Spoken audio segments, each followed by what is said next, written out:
presentation of Fox Sports. We are Baltimore. We are Ohio. Last night, the Indians lost a stunner to the White Sox. Breaking ball again. This one is going to be hit out of the yard for a grand slam. Wow, what a turn of events. Tonight, they'll try to bounce back, and there's good news. Danny Salazar returns from the DL, healthy and hoping to return to his dominant first-half form. Indians go for their third straight series over Chicago next on Sports Time Ohio.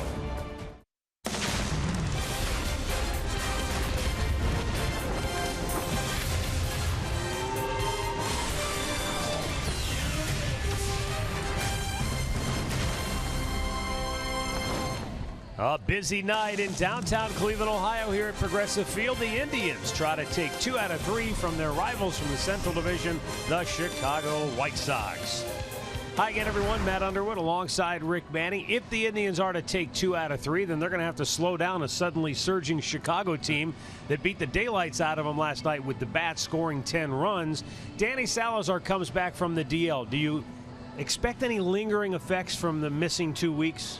Well, from what he said, he told Andre Knott that he feels just fine. He's never felt this good all year long, and we hope that's the case. But as we all know, coming off the DL sometimes, it takes a little while to get back into the groove. His last game he started was August 1st, so it's been a while since he's pitched. But if his arm feels good, he's got a great fastball. He's 2-0 against the White Sox this year, 11-4, but he's got to come back, throw strikes. My key is going to watch the location and make sure he doesn't walk many people. He's going to be matched up against Carlos Rodon as well, who's 3-0 in his career against the Indians.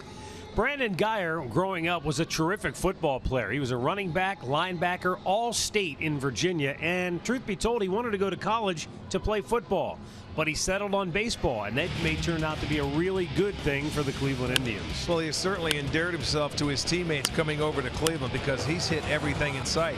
He's done everything asked of him, and when he first came here, he was hitting just against left-handers. Last night, he gets an opportunity against right-handers. He goes 3 for 3 and drives in some runs, and he's going to have an opportunity to play later in the year because Almonte will not be able to play in the postseason. So if Brandon Guyer can continue his fine play with the Indians, he's looking very good for the Tribe and for Terry Francona. All right, so the Indians will try to win the series tonight against Chicago. When we come back, we'll have tonight's first pitch. Plus, we'll check in with Andre Knott, who will talk about how Cody Allen tries to bounce back after a blown save last night.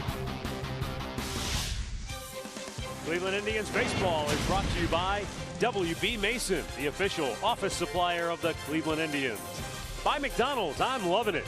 And by your local Toyota dealers, visit buyatoyota.com. Toyota, let's go places.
Way shortly. Welcome into our Sports Time Ohio studio in downtown Cleveland. I'm Ashley Collins. The Tigers now 5.5 back in the AL Central after their win earlier today. Miguel Cabrera got his 1,000th RBI as a Tiger in the 8th. Only 11 players have done so in franchise history, but it was the go-ahead bases loaded walk to Andrew Romine later in the inning that won it for Detroit. 4-3 was the final in that one. Also in action tonight, the Twins and the Royals are in Kansas City, and Houston and Baltimore are facing off as well. We'll keep you posted on both of those games. Now let's send it back out to Matt and Rick at Progressive Field. Thanks a lot, Ashley, and a beautiful night for baseball here at Progressive Field as Danny Salazar makes his way into the dugout after finishing up his warm-up tosses, returning from the DL tonight, seeking his 12th win of the season. And the Indians, as you just heard Ashley say, they'll need a win to stay 6 games in front of Detroit in the American League Central Division. Tribe got no help from the Red Sox, who got in late, complained about it probably the whole way there, and then lost to the Tigers before now they will continue that series tomorrow. But here at Progressive Field, last night was one of those games hard to figure. The Indians had dominated Chicago's lineup, held them to 3 runs or less in 7 straight. But last night they got loose. Well, sooner or later, if you're the White Sox, you know you're going to have to outslug a team, and they did last night. Hey, look, you're going to lose a couple of games during the year when a team comes back. They get your closer. That happened last night. So Salazar go out, put some zeros up offensively, continue to swing the bats like you have been. I don't see any problem. Speaking of that, let's go down to Andre. How difficult will this be for Cody Allen to bounce back? Well, Cody Allen has the right mindset to be a closer. Since Andrew Miller was brought over here to the Indians, the 3 guys of Brian Shaw, Cody Allen, and Andrew Miller had an ERA of 0.89 and had 23 strikeouts in 21 innings. Last night, things did not go well, but Cody Allen knew way back in spring training to be a closer, it's all about bouncing back. You kind of learn from each of your failures. You know, you don't want to dwell on it, because I got to come back to the ballpark the next day and hopefully I'm in that same situation. Because the first thing you want to do after having a not so great game, or a game you go 0 for 4, or a game where you just get bombed, you want to get back out there because you want to get rid of it. You want to get back on a good track. And so you just learn from it. But you know, my failures in the past, I know that I've been able to overcome those and get rolling and pitch well, and I knew what I had to do to get back right. And sometimes, you know, you're just pitching well, and a guy just beats you, and you got to be able to recognize that. For Cody, he didn't have the curveball he wanted last night. He's not available today. Terry Francona also says he takes that one a little bit on himself because of how much Cody has worked over the last few days. That's our Hear Right Sounds of the game with Andre Knott. You heard from Cody Allen, and look, I know it's a bottom line business, and at the end of the day, you've got to get the job done. But let's not forget that he did make a bad pitch, and Eaton took him deep. But that inning was set up by a couple of dinks, a couple of bloops, and sometimes that happens. Hey, look, you were 62-0 when you were leading after the 8 innings. Yeah. And you know what? You lose your first game. I'll take those odds all year long and for the rest of this year. So it's no big deal. They lost one. Turn the page. Let's go out and win one. 62 out of 63 ain't too bad. Not too shabby. The White Sox starting lineup brought to you by Spitzer Automotive. You've had a chance to look it over there. Now we'll take a look at Danny Salazar, who returns to the mound for the Tribe. Well, the Northern Ohio Honda starting pitcher Salazar making his 21st start, his first since August 1st, 11-4. He's 2-0 against the White Sox this year. So for Danny, come on out, establish yourself, establish that fastball. He may be a little amped up. We'll see in the first inning. Now let's set the defense behind him. Brought to you by Jeep. Looks like this. In the outfield, it's going to be Geyer in left, Davis in center, Almonte in right. It'll be Ramirez at third, Lindor at short, Kipnis at second, Napoli at first, Perez doing the catching.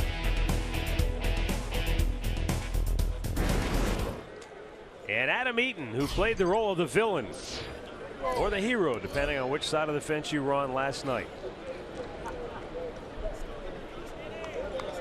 The one thing about Eaton, last night was his 43rd multiple hit game on the season, and that's 4th most in the American League. We mentioned it early in the telecast last night that he has been one of the White Sox that's had a good year. He's done what's expected.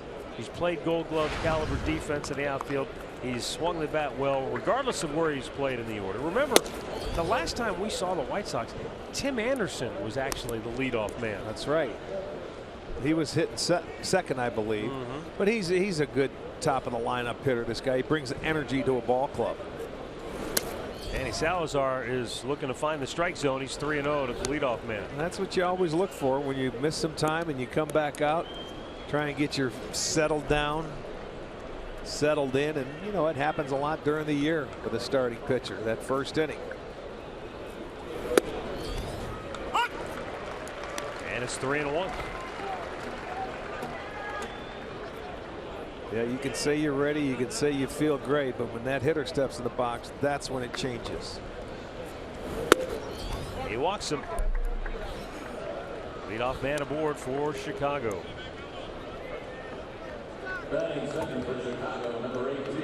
Fourth game here in Cleveland for this crew. They came in for the makeup game between Cleveland and Boston. Adrian Johnson behind the plate, Chad Whitson, the crew chief, Gary Cedarstrom at second, Jim Wolf down at third. Yeah, they're ready to go to another city, to some different restaurants, aren't they? I don't think they've had a chance to sample quite all of them yet. No, that's true. Tyler Saladino 3 for 9 in the series. Upstairs, ball one.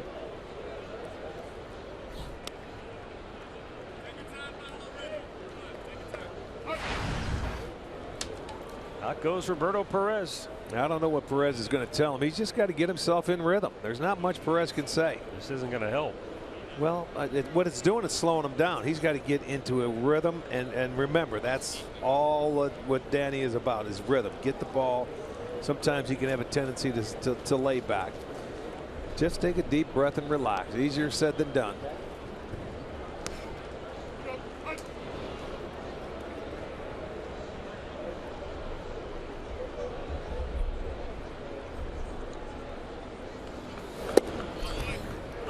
And a strike to Saladino to even the count. And also, it's been all fastballs to this point. Out of the first 7 pitches, you can throw a breaking ball or an off-speed pitch to slow him down a little bit.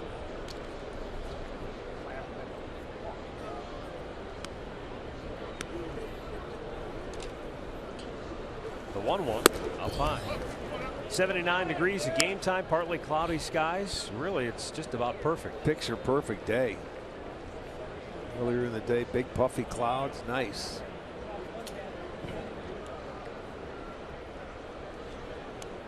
Actually washed the car today, and didn't worry about it might rain later.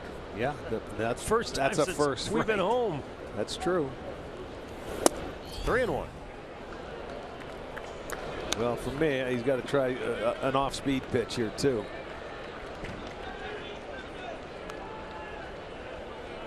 Not what Mickey Callaway wanted to see starting out the ball game. 7 out of 9 and missed the strike zone.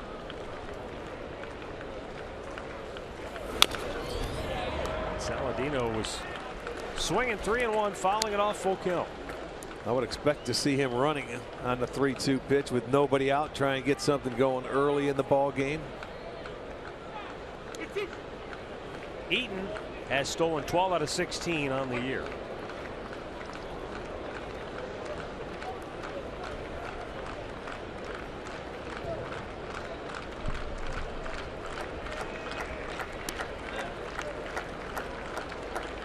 He's not running, and Saladino fouls it off. Well, that's possibly because Danny Salazar is a strikeout guy.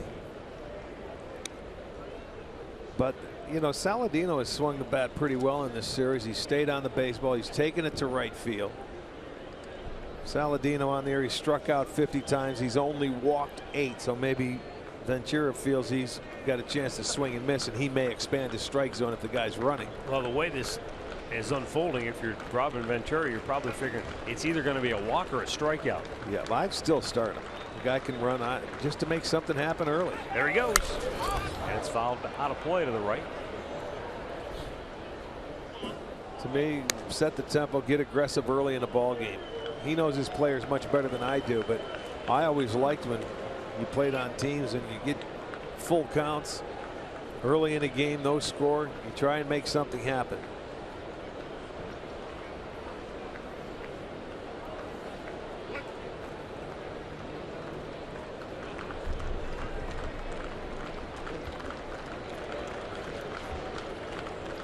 Eaton is running.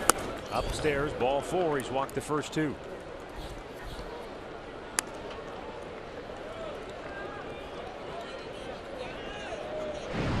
Keys to the game brought to you by Wayside Furniture.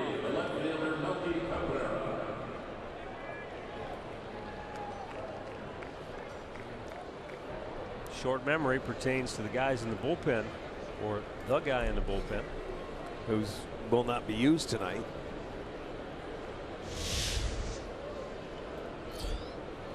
Melky Cabrera stands in with 2 on and nobody out.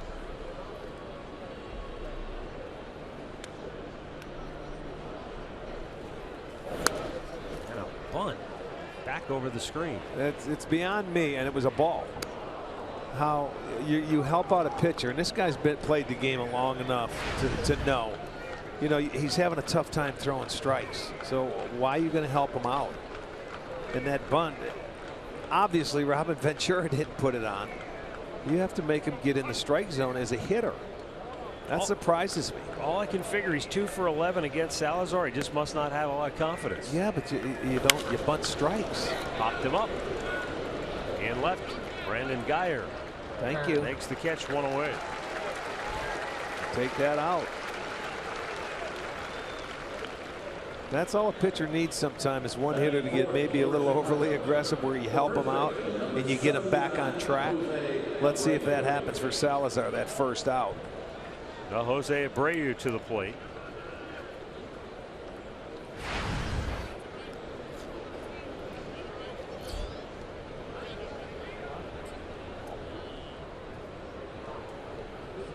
Danny's not necessarily a big ground ball pitcher, but if Abreu hits one on the ground, a great chance to turn 2. He hit into a double play last night.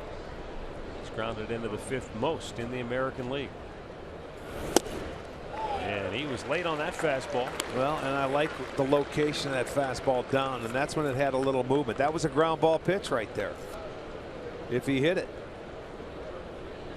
You know, you can show Abreu's numbers against the Indians. They're pretty good against pretty much everybody, but that location there, very good. That one started low and it was a trace down.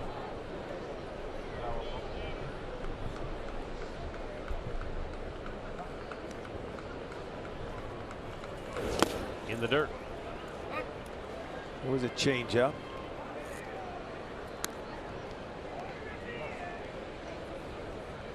See, right now when he doesn't have his pitches going and he's struggling to throw that fastball, a lot of times he has that changeup, but he hasn't been able to get a feel for it yet. And what happens, he turns into a one-pitch pitcher. Not that it's going to stay that way. He just has to get a feel for it.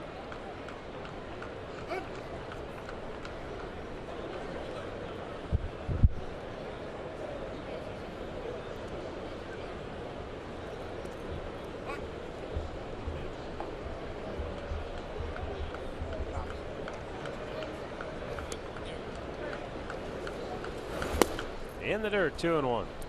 Okay, there was a couple breaking balls they tried to throw to Abreu, and he missed with both of those. So now when you see the count like this, see if he's got to go back to that fastball and try and throw a strike.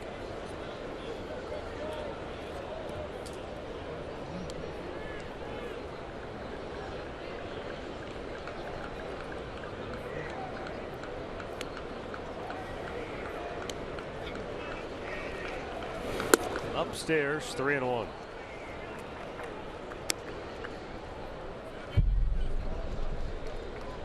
Arduous first inning for Danny Salazar as he is about to make his 20th pitch. Justin Morneau on deck.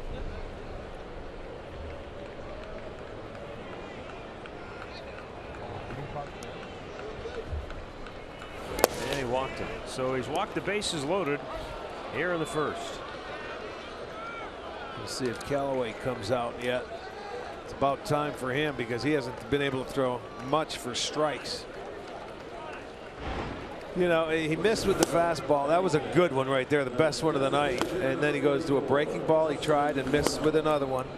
Didn't get a feel for that. Then a high fastball. So right now he's searching for his arm slot. He can't throw much for strikes. He tried 3 off-speed pitches there. He doesn't find it. He's having a tough time commanding his fastball. He's got to be a little more aggressive and say, hey, let's go. I mean, I got to throw strikes, get it in the strike zone. Don't worry about these guys hitting the ball. But we've seen him do this before. I remember the start when we were in Houston. He walked the bases loaded in the first inning, ended up striking out the side. Ended up walking, I think, a couple of guys the second time in the second inning. Got out of it. That's the one thing about Danny. When he walks people, he can get out of it at times because he's a strikeout pitcher. But he's going to have to throw strikes. Justin Morneau, the DH tonight, 3 out of 8 in the series with a home run. Oh, wow. That, I don't know how Roberto Perez picked that. It was lucky. It was. I don't know how he picked it either. It was absolute luck. On the backhand, look at that, was so far out in front, and Eaton was down the line, and he can't believe it as well. Boy, he saved a run right there.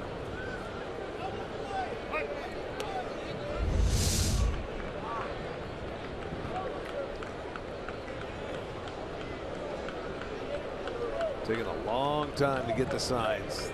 Shouldn't be that tough.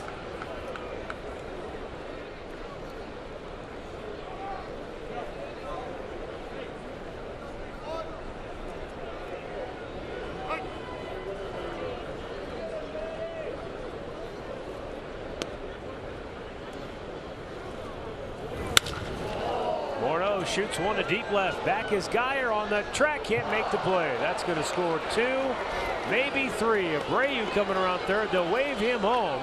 Lindor will not make a throw, and the White Sox lead it 3-0. Morneau cleans the bags with a rocket shot to deep left. Well, the veteran hitter took advantage of him. He got an off-speed pitch. Threw it for a strike, but he stayed on the baseball, and it's slicing away from Geyer in left, and it hits that, the part of left field where it's going to ricochet back to left center. So Davis has to come over and get the ball, and they're able to score all 3 runs. So all 3 walks come in to score, and boy, back comes Chicago. Danny Salazar's return from the DL may be brief. Kyle Crockett already up and getting loose in the Cleveland bullpen. Frazier takes ball 1. Todd Frazier, 3rd in the American League with 31 home runs.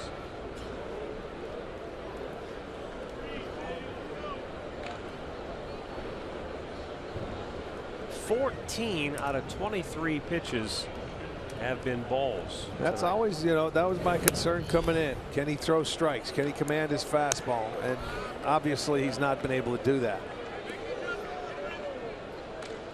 And he looks lost out there.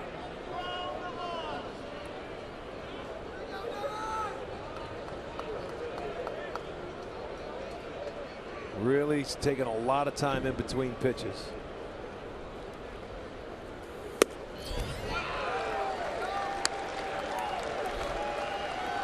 Well, when he's been able to throw his fastball for a strike, it's been effective. It's been explosive, but for whatever reason, he can't double up with it.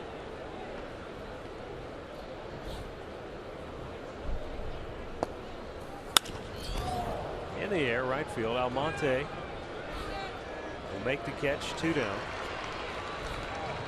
Throw to third, and Morneau just does get in there safely. 2 away, and it will bring up Tim Anderson.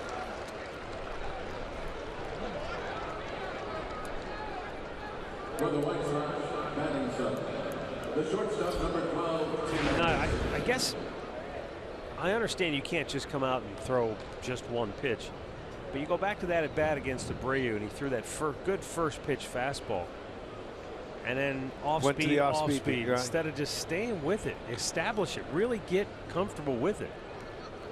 Well, that's what he has to establish before you go. I can see when you can't find the strike zone like he did with the first batter to the next batter, you may want to slow him down and throw 1 or 2 there. But when you throw a good one, you're right, you want to continue that feel. Well, he'll sit down and have to think about that going in between innings.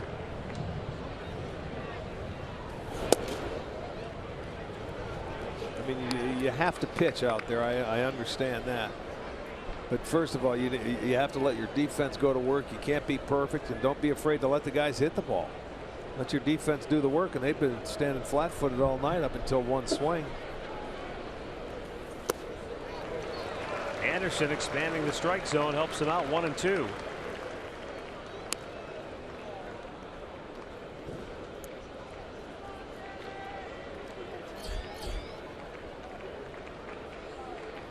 Mike Clevenger, who lost his spot in the rotation with the return of Salazar, working out of the bullpen now. He'd be your might be why long he's candidate. Might be why he's up right now, is because, well, you've got back-to-back left-handed hitters after this, so that's why Crockett's up. Right, for this long term, right, Clevenger's the guy that would be trying to eat up some innings. Agreed.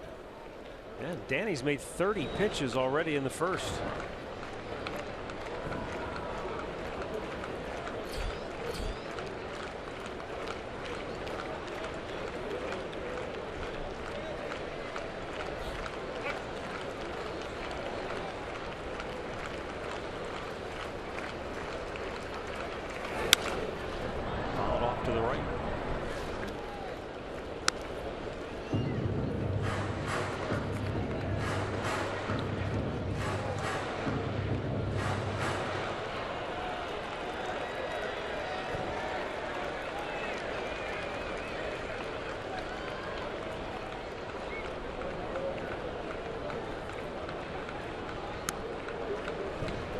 Here's the 2-2. Up high, full count. He just has not had a consistent release point for anything. You talk about searching. You know, he said he was ready. He felt good. Not so sure he should have made a start down below to see how ready he was.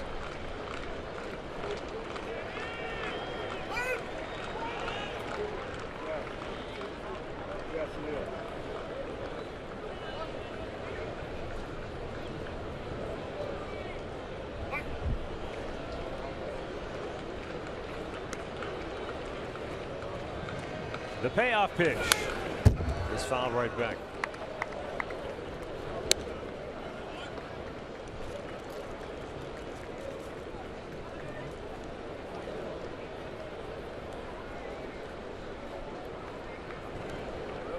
Justin Morneau, who cleared the bases with an opposite field 3-run double. Now at third base with 2 down. And the payoff pitch, swing and a miss. He strikes him out. A 34-pitch first inning for Danny Salazar finally comes to a close. The White Sox lead it 3-0.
Sports Tonight presented by Progressive.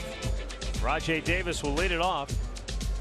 Jason Kipnis bats second. Francisco Lindor, fourth best batting average in the American League. Mike Napoli, Carlos Santana, Jose Ramirez, Geyer, Almonte, and Perez.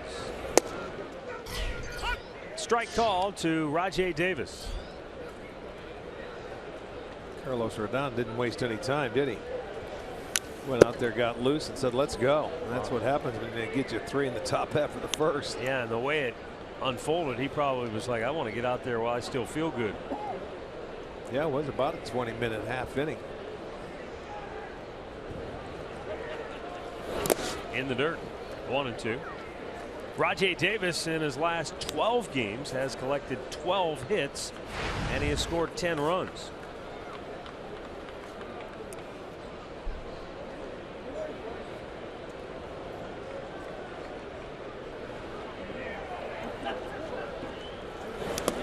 Bounced it in front of the plate.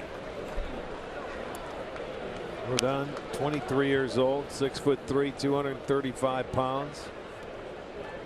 Young left-hander with a nasty slider. If he gets that working, that'll be his pitch that he likes to strike people out with. Base hit into right field. Rajay Davis.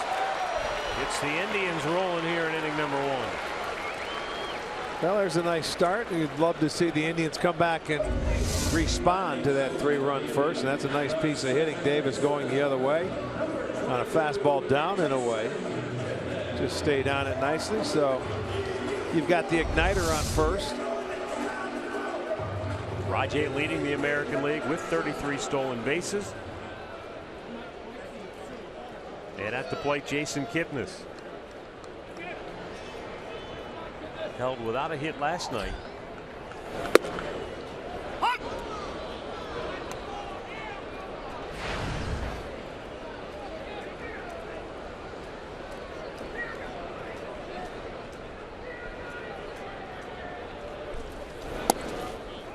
Jason 3 for 17 against this left-hander, Carlos Rodon. Yeah, he's tough.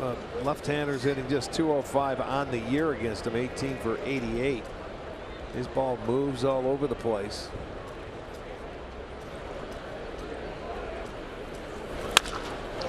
Off the glove of Abreu, and Kipnis is safe at first.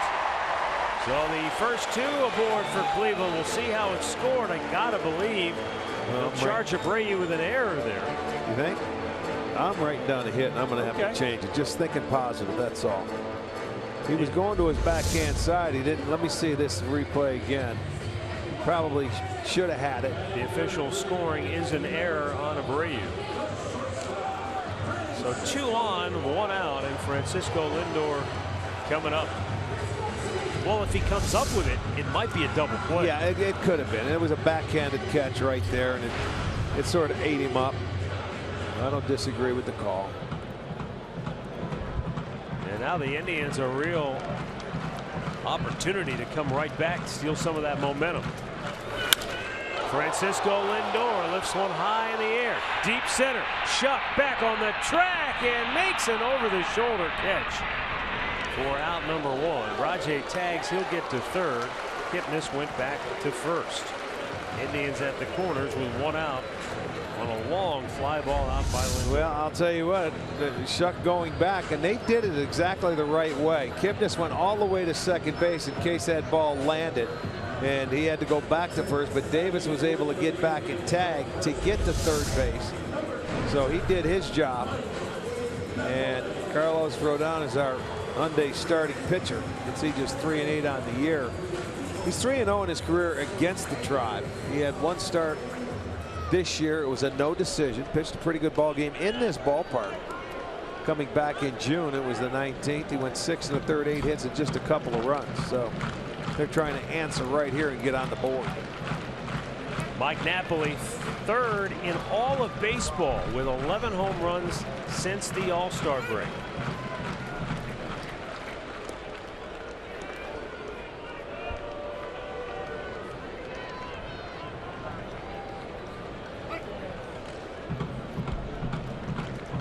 Something the Indians did last night. You talk about response runs. They did it well.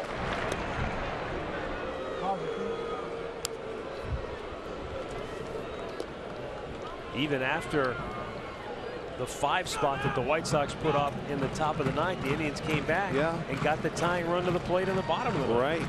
They scored early in the 2nd, but they responded in the 3rd, 4th, nice and stop. the 5th. And here you don't have to I mean, we're just in the 1st inning, a lot of ball game just to get on that board. Make Rodon feel a little uncomfortable. You like to go out there and have a 1-2-3 inning, but now he's going to struggle a little bit or have to pitch a lot harder in the 1st.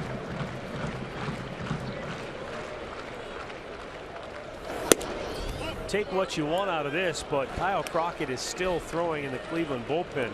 You'll wonder, Rick, if Danny Salazar came out after that 1st inning and said something to Mickey Callaway. I don't know. Well, if he's still throwing, that tells me that he's coming in. He's not going to keep him up if they're going to send Salazar back out. At least I wouldn't think so. No. But we'll wait and see. I want to see this offense get on the board first.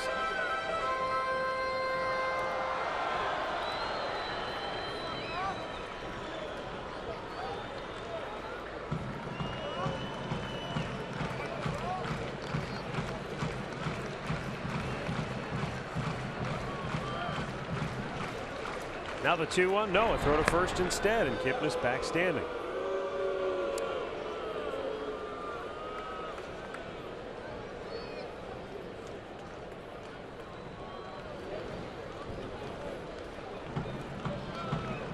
Napoli, 6th in the American League in homers, tied for 5th in runs batted in.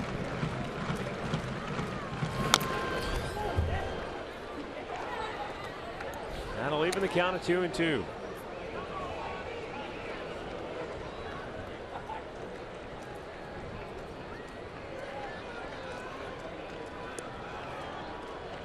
Davis led off the inning with a base hit to right. Kipnis reached on a hard hit ball to Abreu that he couldn't come up with.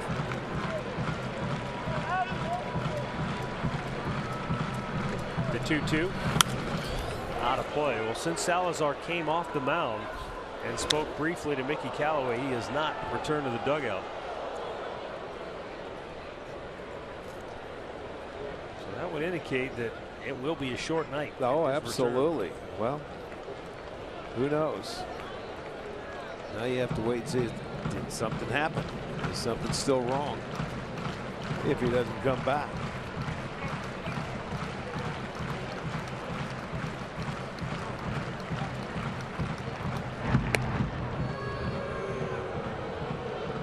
We've seen much more of this over this homestand, Matt, from all the teams that have visited so far. A lot of throws to first base and second base because of the way the Indians have been running the bases and stealing them. Inside, he missed a full count. No surprise there.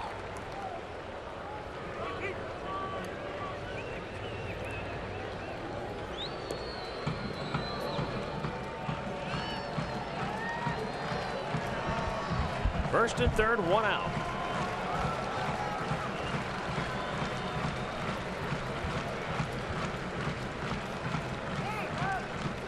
Time called.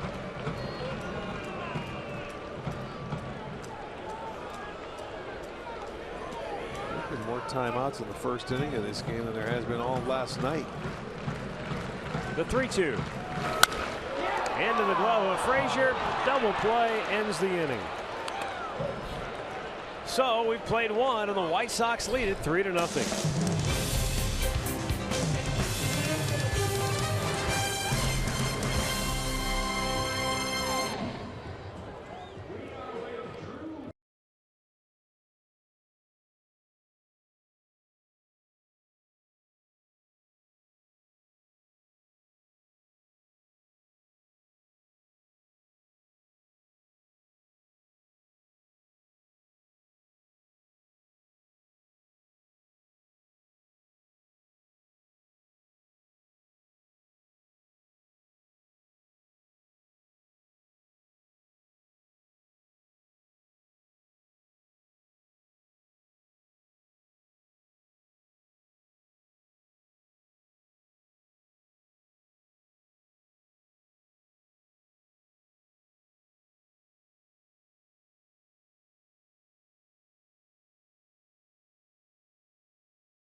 He'll be next into the ball game. For now, the Cleveland Clinic call to the bullpen has been made for Kyle Crockett. Danny Salazar last 1 inning in his return from the DL. Gives up 3 runs, walked 3, 1 hit allowed, struck out a batter. And we'll wait to hear if anything physically is wrong or if it was just a matter of he didn't have it. I don't understand. He had to be ready to pitch. To go out and only give you 1 inning. I would think there has to be something wrong. Even if you have a bad first inning, you're going to try to give your team absolutely, a few innings. Especially just coming off the DL. I'm sure they ran tests and made him, pass the test that he is ready to pitch. But he didn't pitch tonight. That's disappointing.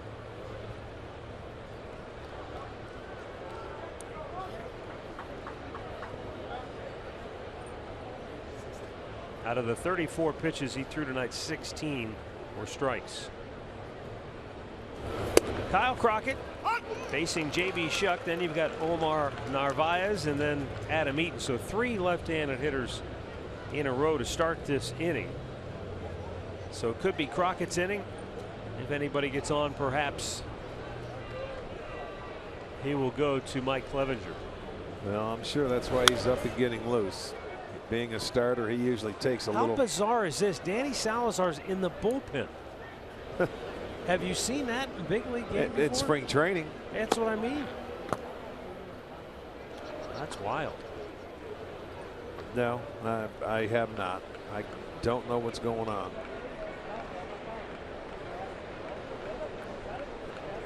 J.B. Shuck. Swing and a miss. He's down on strikes. So Crockett gets the first out here in the 2nd inning. And that'll bring up Omar Narvaez. He just struggled to throw strikes. The ball was everywhere. Nothing consistent. Couldn't find an arm slot. He tried everything. He threw sliders. He threw changeups. That little breaking ball he threw there went off the wall and drove in 3. The only hit they had in the inning. So he was his own worst enemy. So I don't know. There's Callaway talking to him, and now he's out in the bullpen throwing.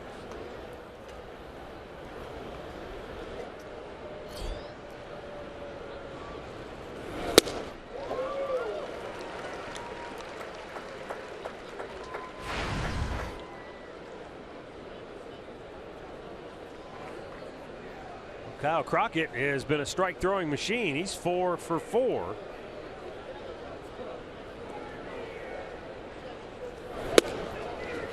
Make it 5 out of 5 as he shreds the outside corner with a fastball.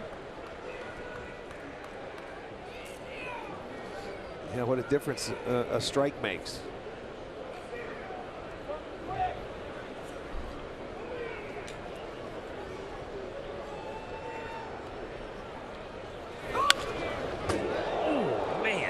Good thing it hit the top of that dugout. The people in the first row would have been in trouble. Caught that ledge right there and dropped straight down into the dugout.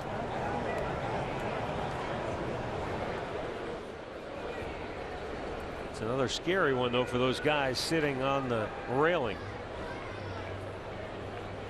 0-2. Took something off. No bite from Narvaez.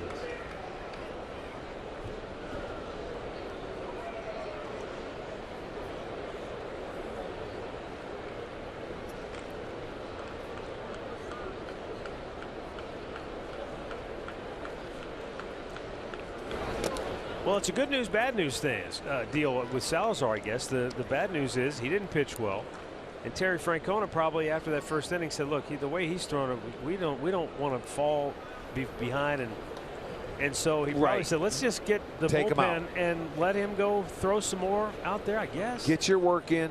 They don't trust him out on the mound, obviously, so that's why they took him out. Nice recovery by Crockett, and there are 2 down. I mean, if there was something physically wrong with him, he wouldn't be out there throwing. I agree. He's getting his work in, but they want him to get it in out there, not on the mound, because you're already down 3 runs. So this ball bounces away from Crockett, but kept your composure. That was a little underhanded flip to Napoli, but it's 2 outs.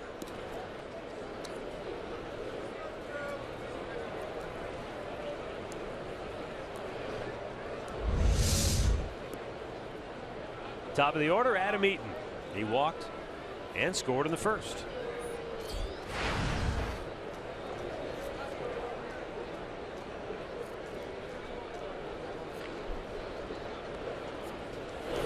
Broke his bat right back to him this time. Crockett handles it with ease. The White Sox go 1-2-3. Crockett restores some order. Indians still down 3.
Here leading the way with tires that deliver superior performance in clutch situations. Goodyear, more driven. Nice shot, huh? Eye atop Progressive Field, looking down. Beautiful. Yeah, they were here our last homestand and had some great shots. They couldn't get here earlier. Storms were too big. Carlos Santana taking, and that flanked off the glove of Narvaez. That ball has to be moving because he's had a tough time catching a couple of those fastballs coming in from Rodon. I think that might have got. Did that get the umpire? It got the umpire, I thought, in his leg.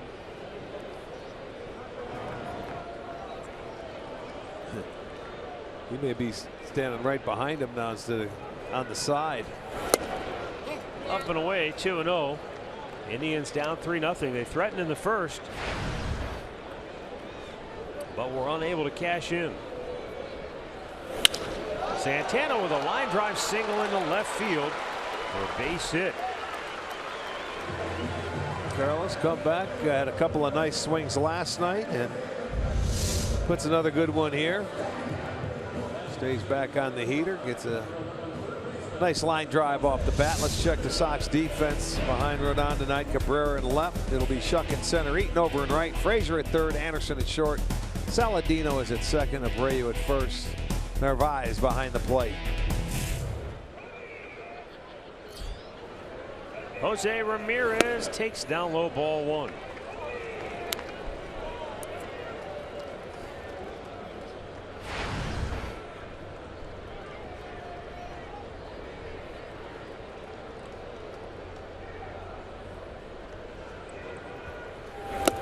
Down low, 2-0. Jose Ramirez has the 3rd best home batting average in the American League, 2 spots behind his teammate Frankie Lindor. Ramirez hitting .347 on the year here at Progressive Field.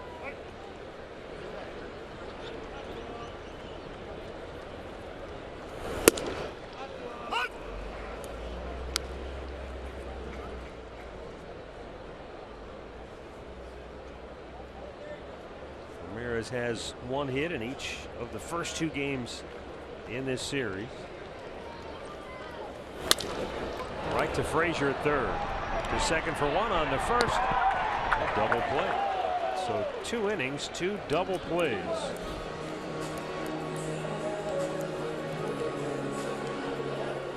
Our great clip of the game from last night, Brandon Guyer.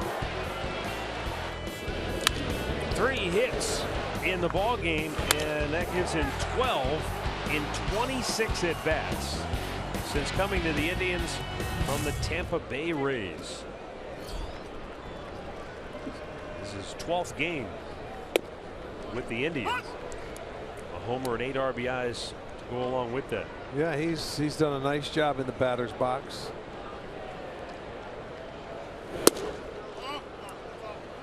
Had a terrific at-bat last night to give the Indians the lead.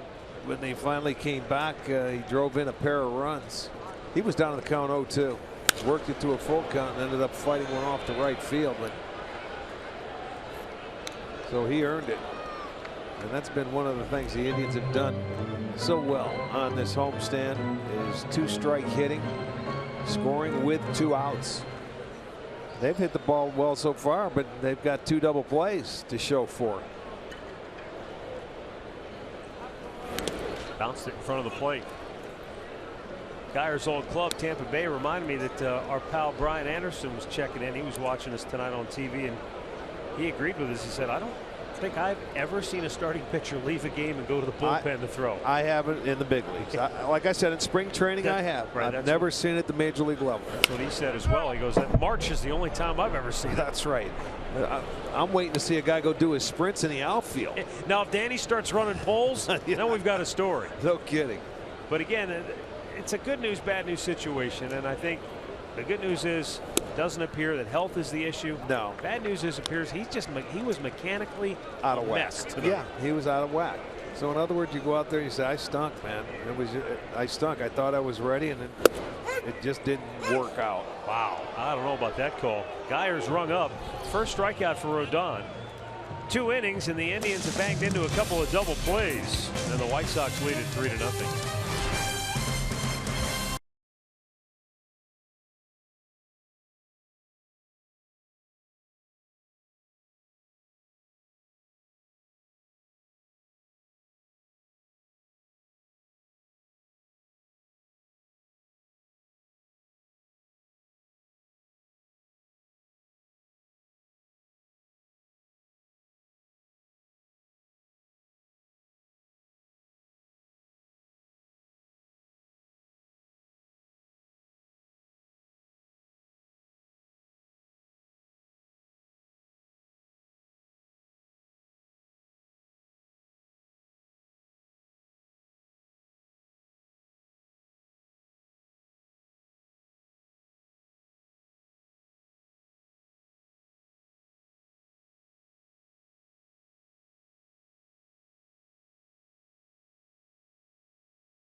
Clevenger. Now he's on to give them some length. They're hoping that Clevenger will be able to eat up some innings because he was in the rotation and just got moved. This was his night to pitch. He was the starter that Danny Salazar bumped from the rotation.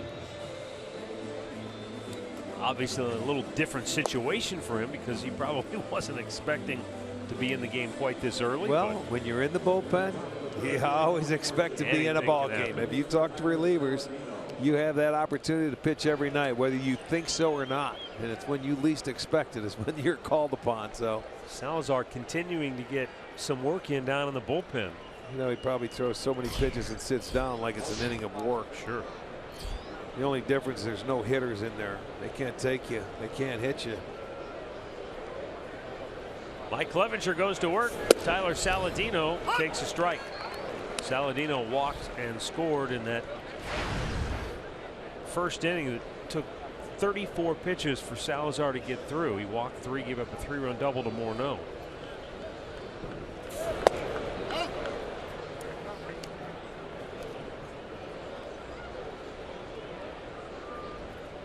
Clevenger in his last start against his former ball club, he pitched great, didn't he? Came out, didn't give up a hit for almost 5 innings. That was on Saturday. Yeah, and it was a career best for him. Got his first major league win. He threw the ball well.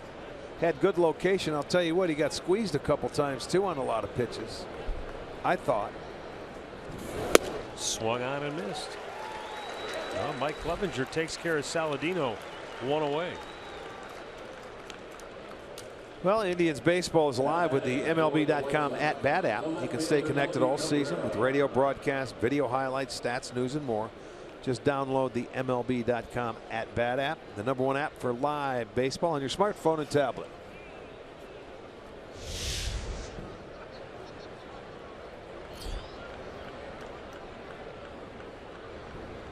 Melky Cabrera, fly to left, his only time up.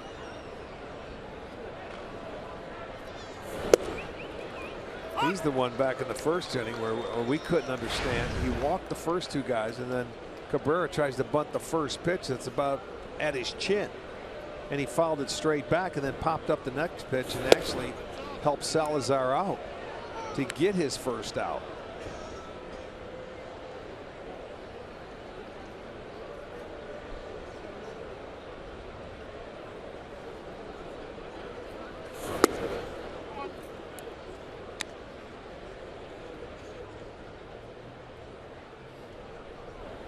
That game that Clevenger pitched against the Angels, a new career high 5 2/3 innings. He gave up that first hit and they took him out, didn't they? Yeah, 1 run, walked 4, struck out 3. But his command was there. He was ahead in the count. He was throwing the ball very well. He looked very confident in that start. And maybe, you know, that was that inner thing about him. You know, that's how we got him from the Angels. Sure, there was a little something incentive inside of him. Sure.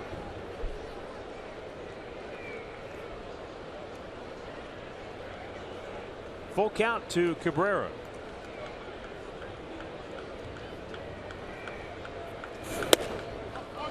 And he walked him. That will be the one hurdle for Clevenger, I think, to overcome at some point if he wants to, you know, be able to get deeper into ball games on a consistent basis. He's got good stuff. He's got a terrific arm. I think that's like all young pitchers, Matt. They go out there and sometimes you have a tough time trusting your own stuff, and you think you have to do something different to the great hitters. Yeah, you have to throw strikes. They'll swing and miss, or they'll hit it at somebody. You make mistakes, they'll get their hits too. You pitch from in front, you have a better chance. It takes a while for a young pitcher to establish himself at this level. And that fastball was at 93, but you could tell it got on Abreu quickly. You know, a lot of times I don't look at guns on the purpose of just seeing where it's located. I don't see a lot of young pitchers firing that ball down and away at the knees consistently. I think too many guys are worried about how hard they throw the baseball and what their mile per hour says. I'd rather see it 2 or 3 miles an hour slower with movement and down in the strike zone. Or be able to consistently hit your target. I mean, if you're aiming down and away and it's down the middle, doesn't matter the velocity.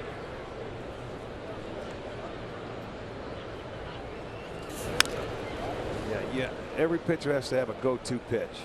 When you get behind in the count, 2-0, 3-1, you've got to have one you can go to. And it used to be all the time. And I got my fastball I can throw at the knees, down and away for a strike when needed. And then you get ahead in the count, you can move off the plate a little bit more. That's why commanding that fastball is so important.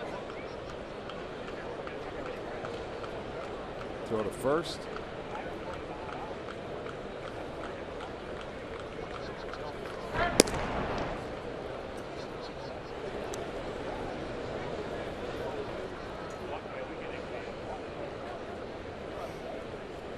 Cabrera doesn't run anymore. He has one yet to be caught, but he's not much of a stealer whatsoever, especially with this guy at the plate.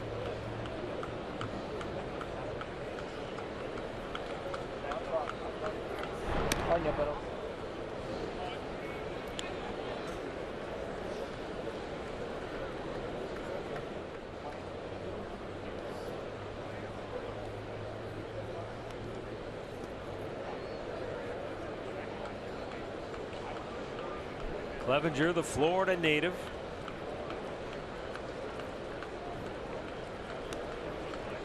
Awaiting the 1-2 delivery. Here it is.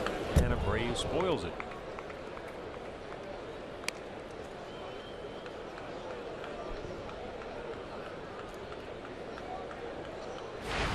Clevenger, who was raised in Florida, then drafted by the Angels. When he found out that he had been traded to the Indians, it was kind of shocking news. He said it almost didn't register. It was one of those, wait, what did you just say? You know, it was only in to do a double take. The 1-2. Jam job. Well, he's made two pretty good pitches that Abreu's fouled off to stay alive. Throw him that little slider or breaking ball away. He fouled off, then runs that heater in on his hands. Check this pitch out on our Nissan pitch tracker. Coming in, up. Really a good pitch, but look at him. He fouls it off. Good hitters have a tendency to do that.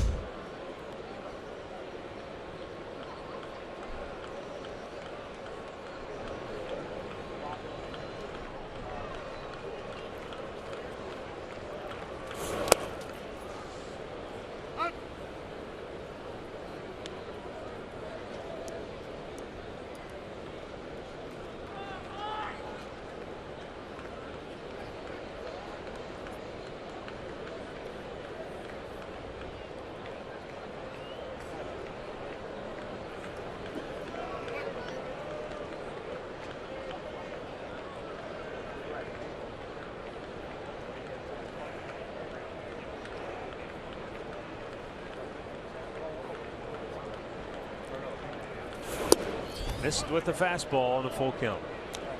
So back-to-back hitters. He's gone 3-2. These guys in the field have got to be going. Whew. Well, that's what happens if you're not seeing a lot of action. A lot of balls, they're either fouled off, they're not put in play. You have a tendency to get back on your heels as a defender. Runner goes. And a foul ball. Well, they started Milky right there, and they figured Abreu was going to put it in play. This is the 13th batter of the game, Jose Abreu for Chicago. There have been 3 balls put in play out of 12 hitters so far. Yeah. Fly ball to left. The double by Morneau. Fly ball to right. That have involved fielders. The other 2 were hit back to the pitcher. Yeah.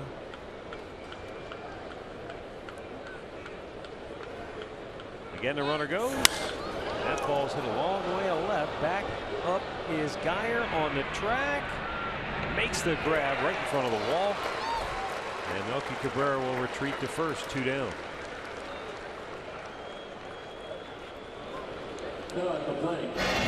And the injury report brought to you by the attorneys at Elk & Elk.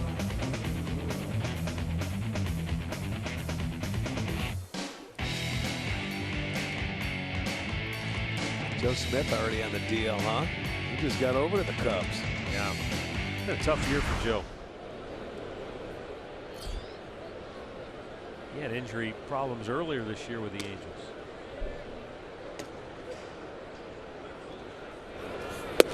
Justin Morneau taking a called strike. With the bases loaded and 1 out in the first, Morneau smacked a 3-run double to deep left.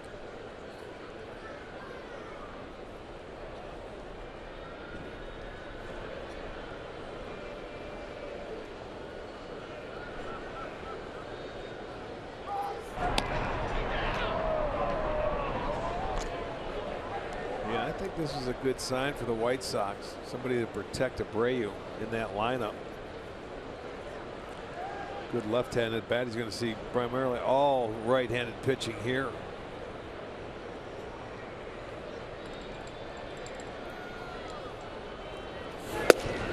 Fastball topped the outside edge. 0-2.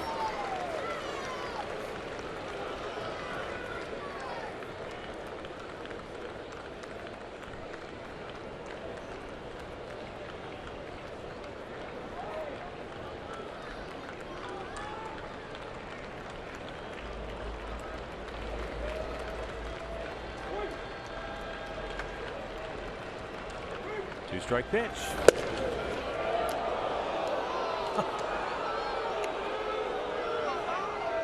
Well, if the last one was a strike, why wasn't that one a strike?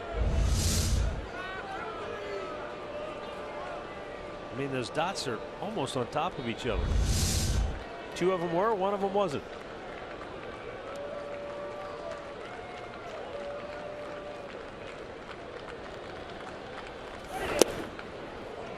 Two balls, two strikes. Seems like he's making good pitches to get ahead in the count. He's letting the hitters back in. They're going deep into the count. 3-2. Made some good pitches to Abreu before he ultimately got him out, but Abreu can spoil him. Yeah. Runner goes. Swing and a miss. That'll do it. Clevenger strikes out a pair. Middle of the third. Chicago 3. Cleveland nothing.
It's Miller time, presented by Miller Lite, coming up later in the ball game.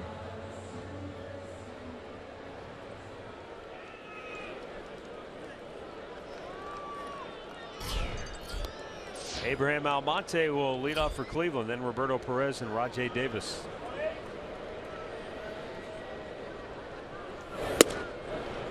Almonte swings and misses. He kind of tried to stop halfway through.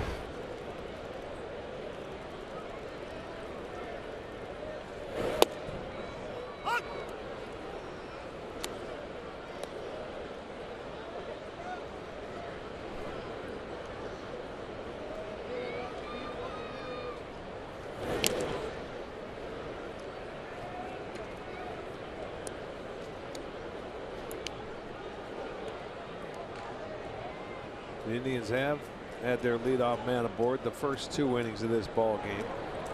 A couple of double plays have diffused it. No, Almonte's out looking. One down. And it's time for an in-game update with Ashley Collins.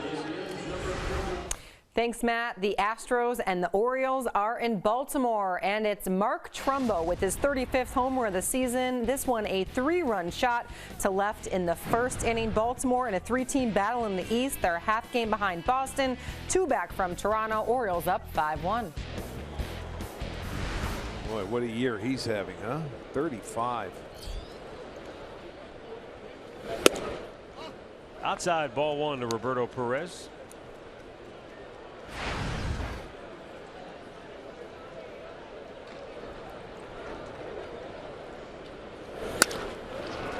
Bouncing ball to short.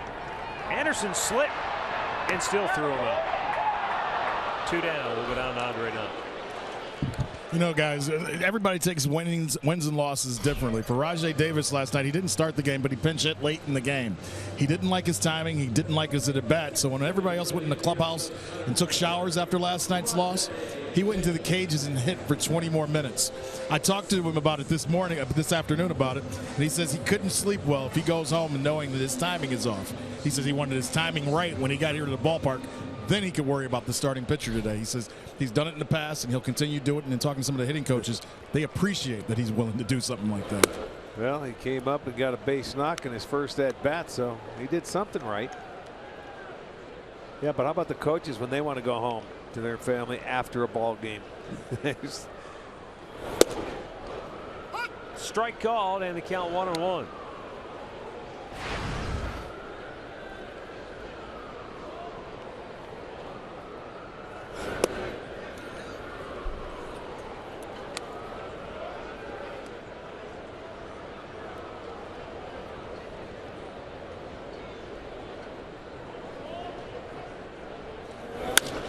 There's a liner toward right.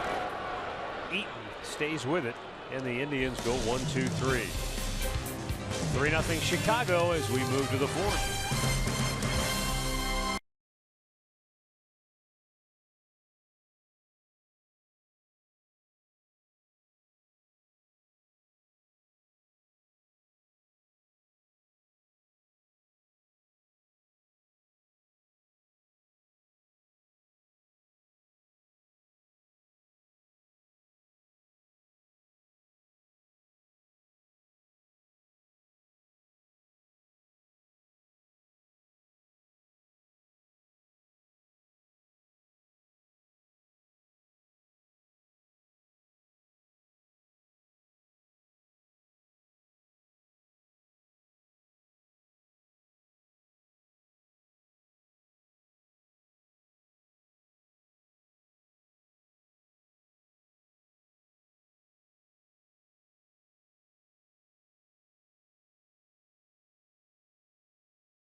Adult ticket located in the family deck at Progressive Field by the Kids Clubhouse. Kids tickets only available at Indians.com.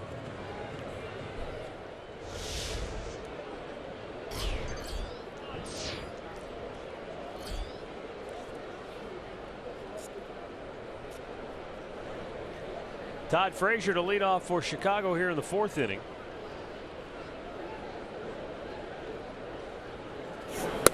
And Mike Clevenger cuts under it, ball 1.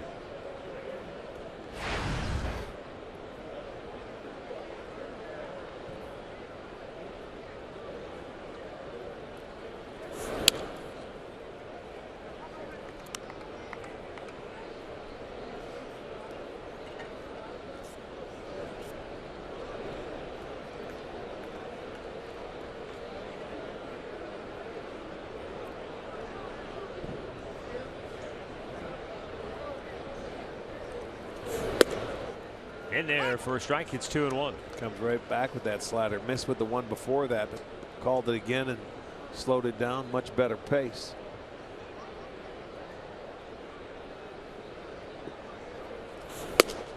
Fastball painted it. 2-2. Frazier 2 for 9 in the series with 6 strikeouts.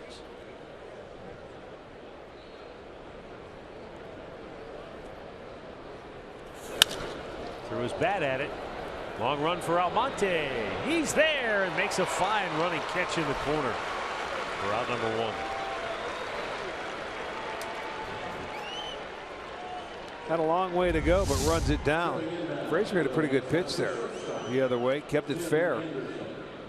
But in the tracks of Almonte, that'll be the first out.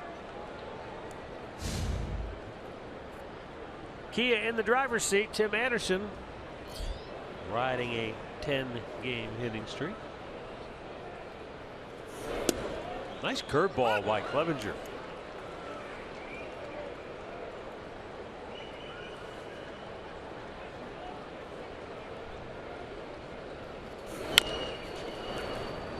Mike with a nice play and a flip, 2 down.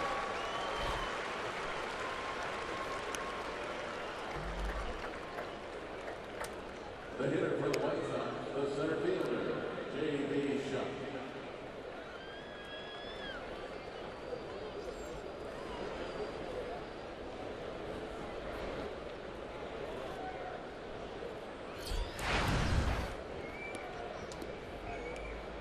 J.B. Shuck struck out his first time up.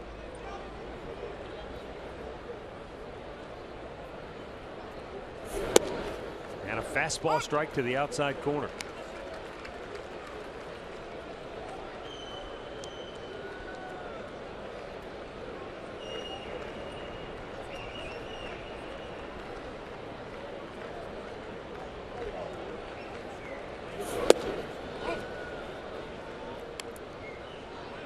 J.B. Shuck has 7 hits in his last 14 games, but 3 of those have come in this series. Broke his bat here, and Ramirez throws him out. White Sox go 1-2-3. Middle of the 4th, 3-0 Chicago.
I had nothing to do with this one.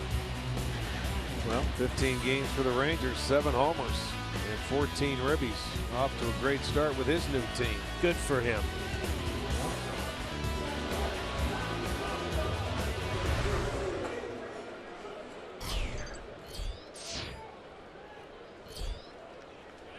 Jason Kipnis leads off the bottom of the fourth. Reached on an error, his only time up.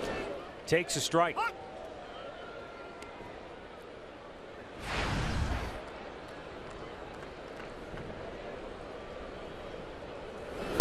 Upstairs, Rodon missing.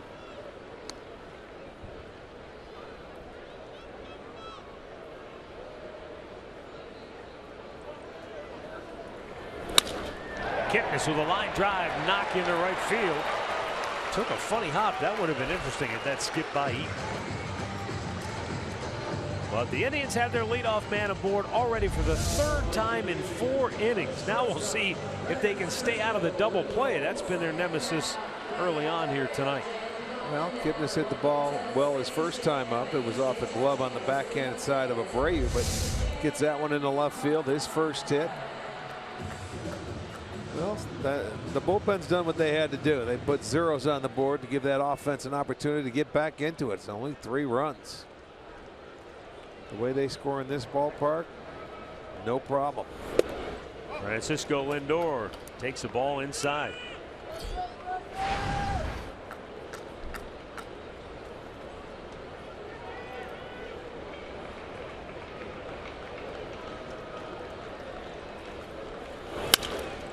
Right at the shortstop, Anderson. And the White Sox turn 2 for the 3rd time in 4 innings.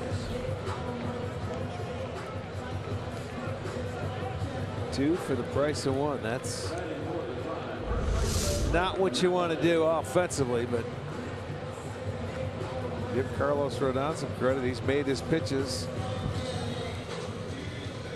And we go down to Andre. You know, for Mike Napoli, his 16-game hit streak ended last night, but he still is in great spirits.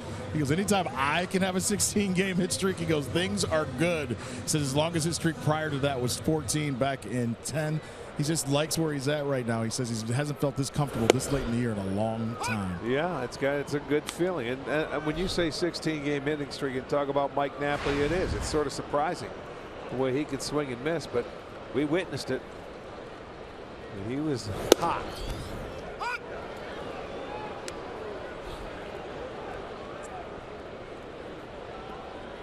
He walked in the 9th, as a matter of fact, to get that inning started. When they were trying to come back, they had the opportunity to bring the tying run to the plate last night. So his streak ended, but he kept the inning going.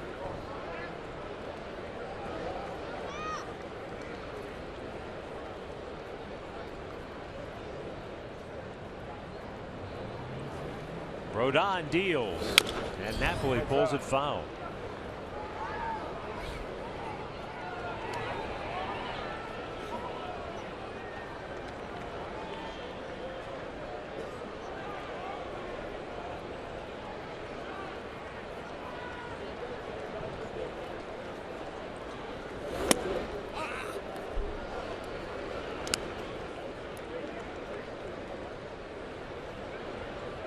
Two balls, 2 strikes.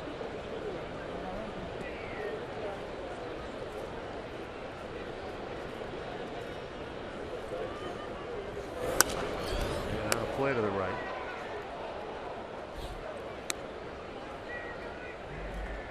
He ran that one in there pretty hard on the inside part of the plate. That's the one thing that Quintana does. That I think that makes him feel like he's throwing so hard. He's not that pitch right there to the right-handed hitters, man. They throw it in there, and it's a tough pitch to lay off if you're right-handed, and it's a great pitch for a left-hander. And sometimes you hit that inside corner, and they just can't pull the trigger.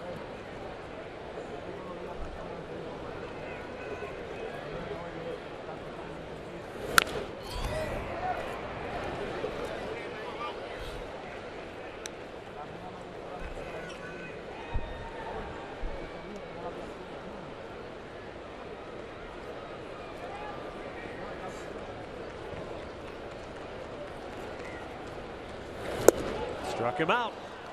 Rodon keeps rolling along. The double play ball has definitely helped. He is fan 3 and has shut out Cleveland through 4.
Levin Furniture. For the best deals on furniture and mattresses, shop Levin's.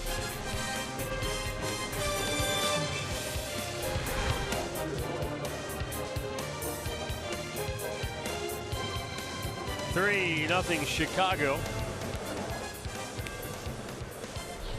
Here in the 5th inning, the number 9 hitter Omar Narvaez will lead it off. Then it's Adam Eaton and Tyler Saladino.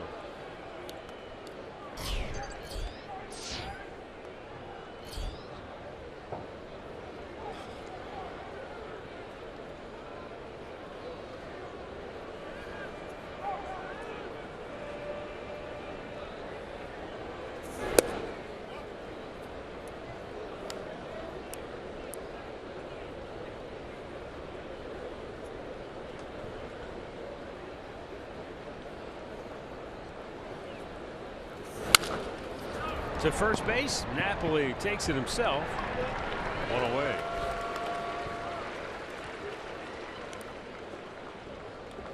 This weekend, baseball on FS1 returns with 2 big games on back-to-back days. Tomorrow night, Yankees, Angels, 9:30 Eastern. Saturday, Mets, Giants, 3:30. Both games also live on Fox Sports Go.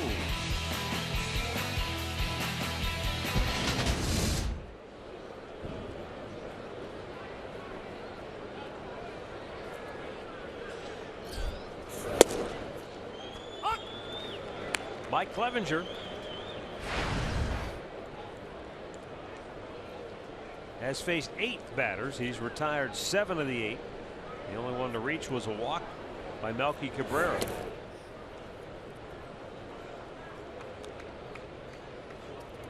But he's done to this point exactly what Terry Francona needed, which was to eat up a few innings. Ground ball right at Lindor. And the shortstop throws him out 2 away. Well, come on out and grab yourself $2 Budweiser cans out in the right field district. That'll be tomorrow before the Indians will host the Toronto Blue Jays for the rest of the weekend. You can enjoy dollar dogs all night long. Go to Indians.com and get your tickets. Blue Jays coming in Friday, Saturday, Sunday. We'll end that our longest homestand of the year. 11 games in 11 days. The Blue Jays spending the day off here in Cleveland. Off. The Indians no off days till September 1st. Tribe will go on the road for a week and then right back home for another long homestand. Be 10 games in 11 days on the next homestand. That's from paying our dues from being on the road. Yeah. For 3 city trips for 3 or 4 straight trips.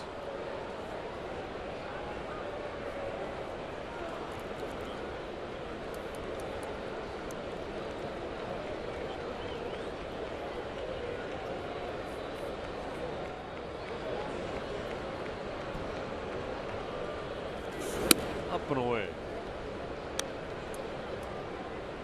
Well, so far, Clevenger being able to get the outs, make it relatively quick innings, put zeros on the board, keep it a 3-0 ball game. That's what the bullpen has to do when your starter gives up 3 in the first and then left the game. Out in front of it, 2-2.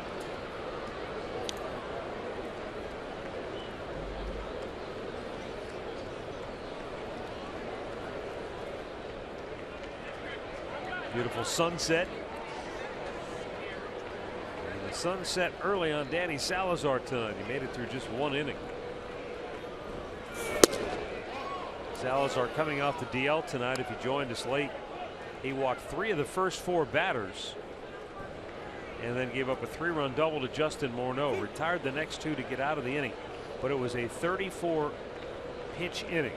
His night was over, but then he went to the bullpen and threw for a while to try to smooth out the mechanics because he was just all over the place in that first inning. Kyle Crockett worked the 1-2-3 second. Clevenger's been on since then. But offensively, the Indians have been shut down by Carlos Rodon, the king of the double play ball, at least tonight. The 3-2. Struck him out. Mike Clevenger is fan 3 in 3 innings of work.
Tires that deliver superior performance in clutch situations. Goodyear, more driven.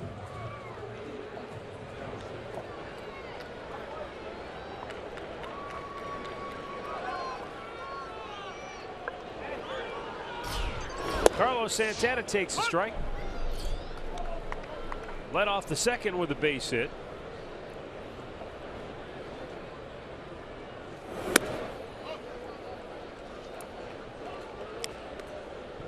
It's almost like you don't want to get the leadoff man aboard, because the times they have, it's been double plays to follow. Well, the first double play they hit into, though, was a line drive where they doubled off Rajay at third.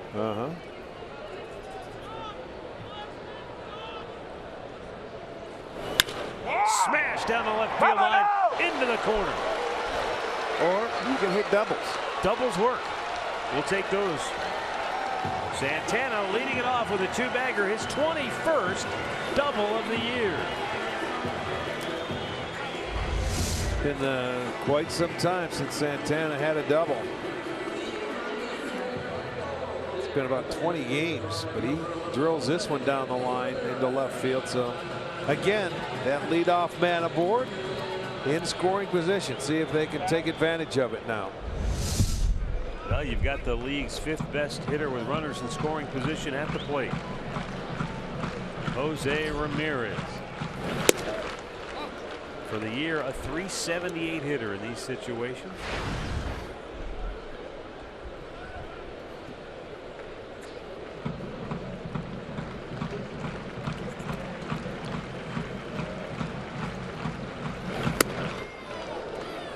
One and one.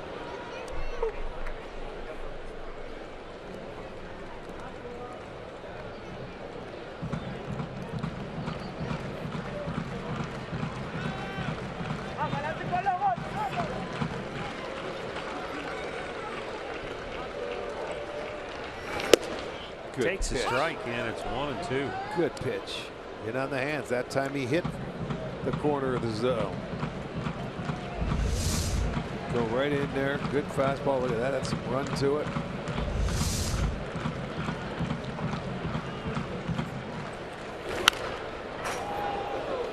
And that cutter down and in, sort of buried it towards his back foot. Out of the zone, but you get that swing because he just proved he could throw it in there for a strike.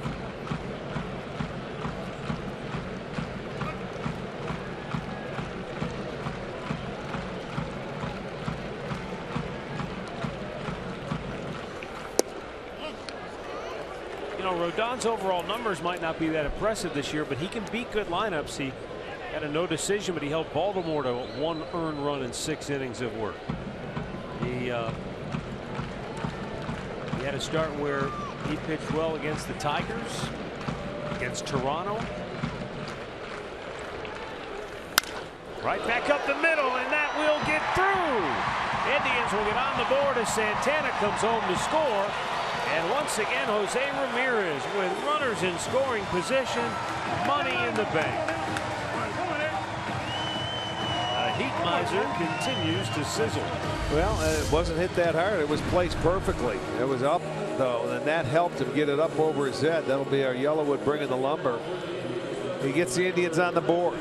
For Ramirez, his 52nd RBI. Santana, he's 2 for 2, scores the run. Now you have a ball game. Here we go.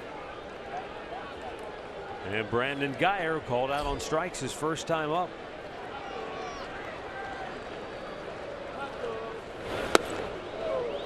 Chased one down low.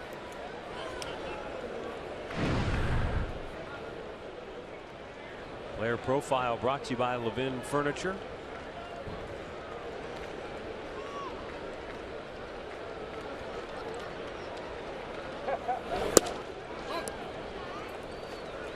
And there won't be much running going on against Rodon. If you see that slide step he has, gets rid of the ball quickly. Gives his catcher an opportunity to throw. Doesn't lift that front leg.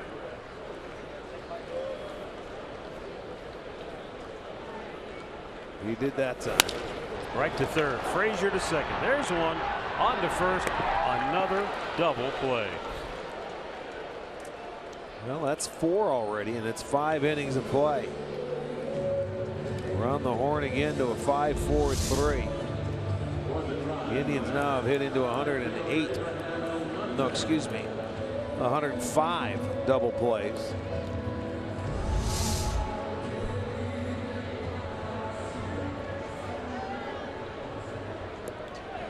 It will bring up Abraham Almonte. That's one way to keep your pitch count down.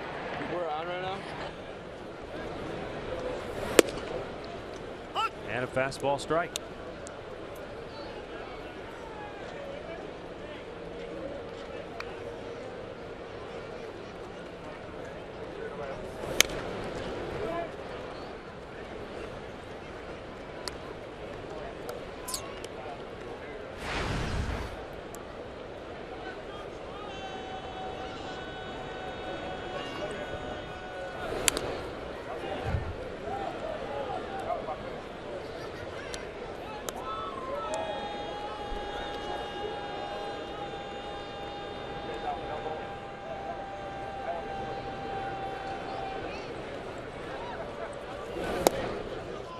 Made quick work of Almonte. Indians get on the board. After 5, it's 3-1 Chicago.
Tribe home. Paul McCartney rocking the cue next door.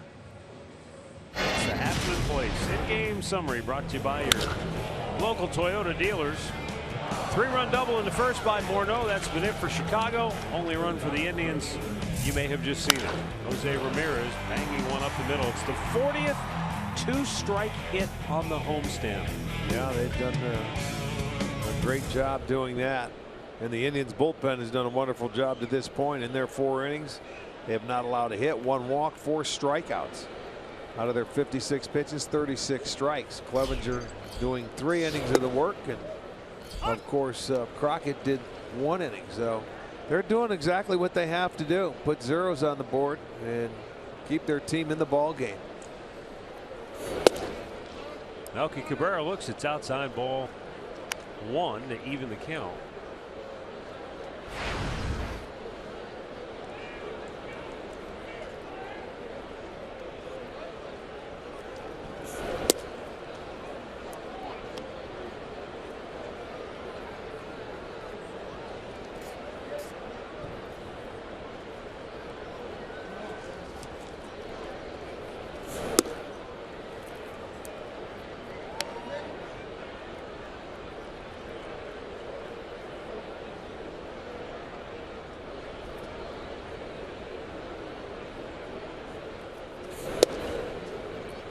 Full count.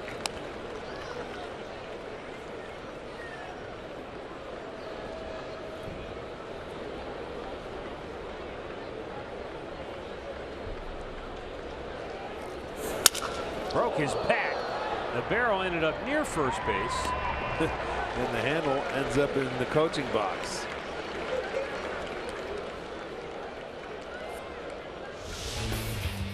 Stat of the game brought to you by Buick. Longest current streaks in the American League, reaching base. A lot of guys on this field able to get on base consecutively. Yeah, 4 out of the 5 guys.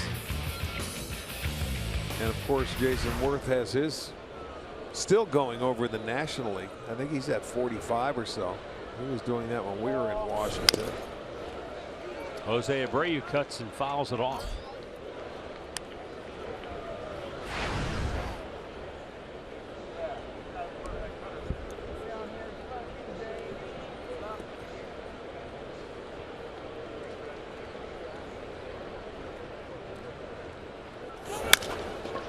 Up the gut, cut off by Lindor, spinning, throwing, bouncing, and Napoli had to come off the bag. So Abreu is safe at first. Greinke got there, and on his spin, he wanted to get rid of it quickly because he realized he was heading away from the field. But when he bounces it over there, he just pulled it a hair, and that's probably his momentum carrying him that way off the base. Comes Napoli. He tried to stay on, couldn't do it. It'll go as an infield single.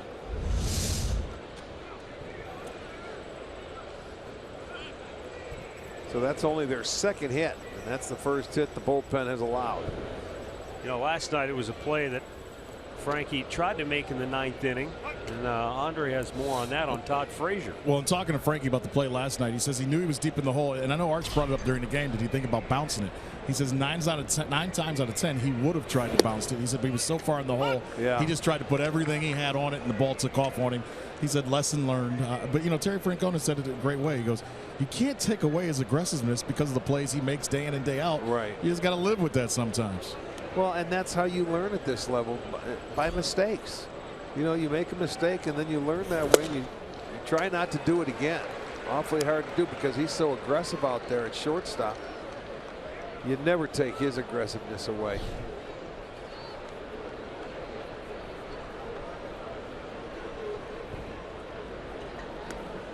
He's made that one-hop throw over to first base look easy this year. And it's because of that ability and the plays he can make that make you think, well, he might make that play. He's going to make every play, and it just doesn't happen like that. He'd have an S on his chest if he could.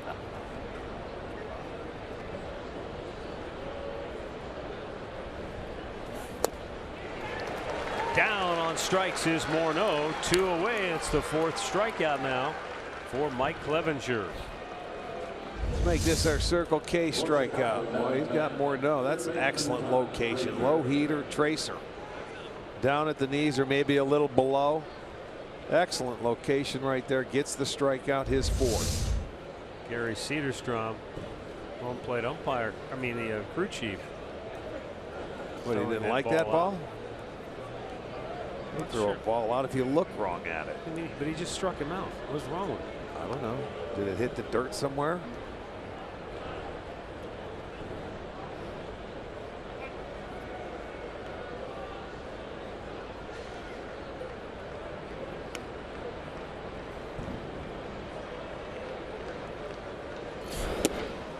Todd Frazier looks, it's outside, ball one.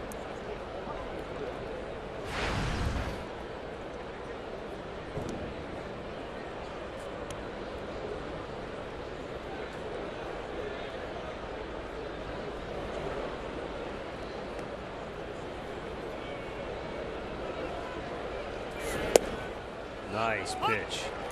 You can see Frazier was fooled by it, kind of shaking his head. Okay, all right, you got me. I'll file that one away.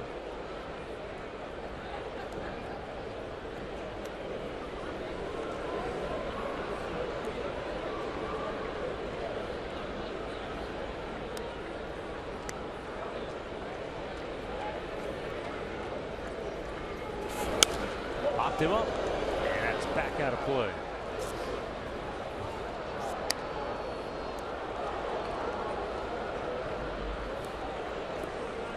One ball, two strikes, two down. Runner at first. 3-1 Chicago. We're in the sixth.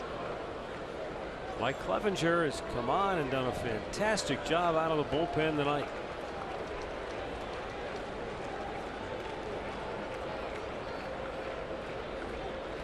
And his 1-2 pitch. He's popped up foul again, out of play again.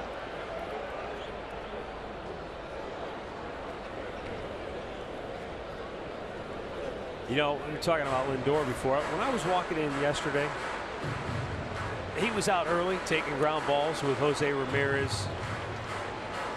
And Mike Sarbaugh hit a ball between third and short, and Frankie went over in the hold. He didn't use his glove. He grabbed it bare hand in the hole. Stopped, flipped, whirled, threw on the move right to the first baseman, bang. And it was one of those plays where you say, did that just happen? Did he just, hey, did he quit after that play? No, I mean, everybody just kind of stopped. And it wasn't like it was a little dribbler. It was a hard hit fungo, and he just, bang, with those strong hands as an infielder, just grabbed it with his bare hand and turned and fired it to first. And that's why I think you see him make plays like that. And I know that's practice, but he can make that play. Practice makes perfect. That's right.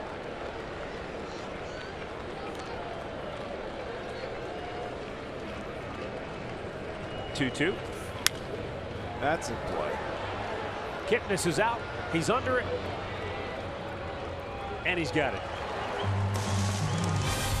4 scoreless frames of relief for Mike Clevenger.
Roberto Perez leading off the home half of the 6th.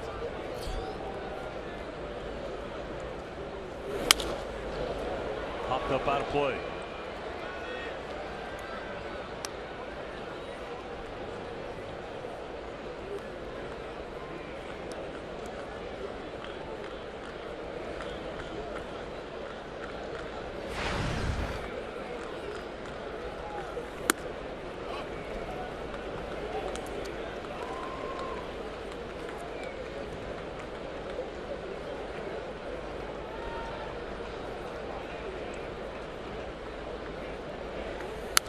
Fouled right back.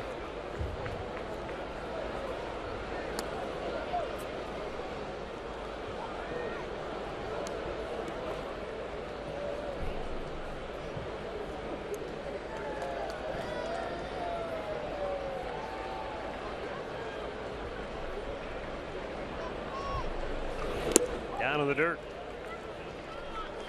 Roberto Perez.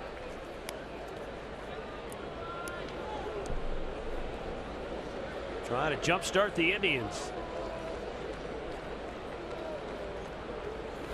Getting the leadoff man aboard has not been a problem tonight. Yeah, hit doubles. The problems have come after they get the leadoff man aboard.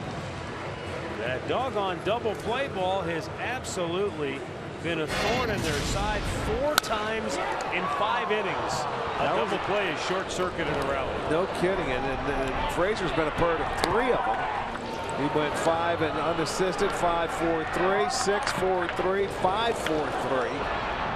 And man, it has. You're right. And you know, as a pitcher, you make your pitches, you get that ground ball when you have to. But I didn't realize he was that good of a ground ball pitcher.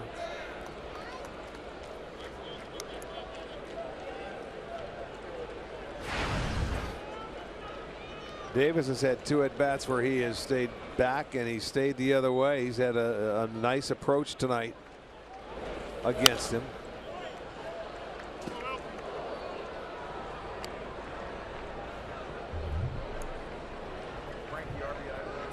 John Krepop says the Indians team record 6 for hitting into a double play is 6 in 1 game.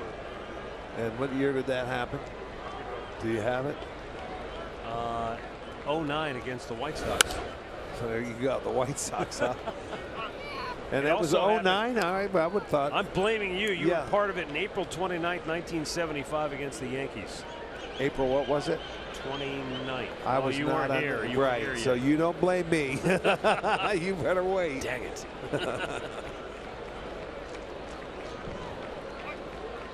But 6, that's wow. 1-2 pitch. I think the Indians have turned 6 also as a team defensively, if I'm not mistaken, against Kansas City. I'm not sure. Hopper says yes. We have our resident stat man in the house tonight. A new one, Tommy Bowe. Tommy Teflon is up at Brown Stadium. Yeah, he's got to go take care of business down on the lakefront. He couldn't get out of here fast enough. So he loaned us Popper. Rajay shoots it to right, but it's right at Eaton. He's hit the ball well tonight, but that's a good approach. At least he kept it off the ground.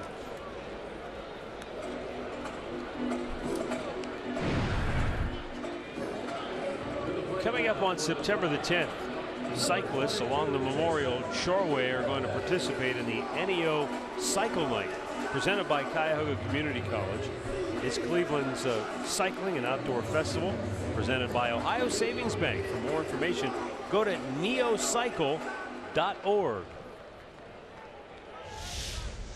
1 on, 1 out, Jason Kipnis, who had a base hit his last time up, takes down low ball 1.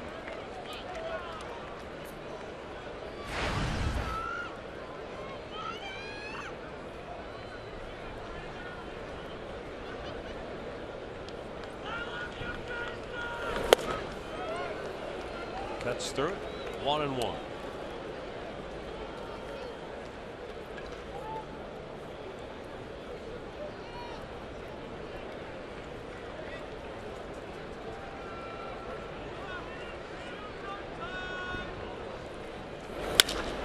Kipnis shoots one high in the air, deep left center. It is off the wall, It's stuck in the wall, or did it get stuck in the padding? That's too bad. That's a ground rule double. And it looked like Perez might have been able to come around and score, but it did. It got stuck on the padding and that out-of-town scoreboard. Yeah, it looked like right above where you see the T in network. Either that or let's try and call it a home run and keep running. It's tough to see when it gets out there, but where did it go? I didn't see it. Did you? Yeah, right there above the T in network. Yeah, there it is. I didn't realize there's actually a lip there. I did not either. I don't think we've seen that happen before. Because if you notice, Rick, that ball bounced, it rattled around. Watch it rattle a little bit. It hits, ricochets, bounces again, and then settles. Boy, that's a first. I haven't seen one rest up there, but it's a ground rule double, unfortunately. But Kipnis drove that ball well. His second hit of the ball game. Looked like there were a couple of balls maybe from batting practice. You're going to have to start lodged in there, carrying a ladder as an outfielder to put it up there and go get it during the game. It's in play. Well, there's good news here with one out. There's no force play other than at first. So hopefully they'll be able to stay out of the double play. They've hit the ball pretty good off Rodon. And I mean, even though it's been at some players, they've put the ball. They've had some pretty good approaches there. They've had opportunities. And right now is a prime opportunity. Second and third and just one out. And you're looking at Frankie Lindor. You know, the thing about Rodon, too, tonight that he's really done a nice job of is pitching ahead in the counter, not falling behind. Now, he averages better than 3 walks per 9 innings, and he's walked at least one in every start this year. Except tonight, he hasn't walked anybody, and he hasn't been close. Well, you're right. You get ahead with him, and he's pitched in, and he's been there. You go. Base hit right field. Perez scores. Kipnis around third, holds right there, and it's a 1-run game. Wow, he wasted no time. That was like the first inning. He jumped on that first pitch, but he went the other way. There's the approach. So now Perez comes in, and the Indians are swinging it now. He goes away with it. Nice swing. It was hit too hard. You've got the league leader in assists out there with 17, and you can't run on him. He is an excellent defender, especially in right field. Good arm. He hit his cutoff man. And amazing. Well, that ball was hit so hard, Kipnis wasn't even at third base. He had to stop him. Well, Mike Napoli 0 for 2 tonight. Big swing and a miss. Well, he got him on the changeup last time on a 3-2 pitch after he ran a ball inside.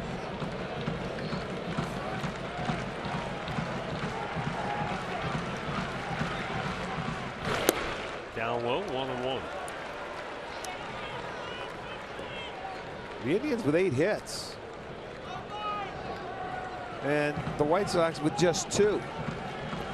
But it's a 1-run game, and the Indians trying to at least tie it.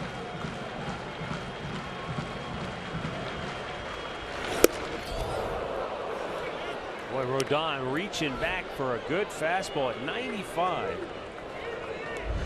You say you have to try to strike out guys once in a while. That's what he has in the tank. He's got 95 when needed here in the 6th inning. And he got him with an off-speed pitch. Cut her down in the end.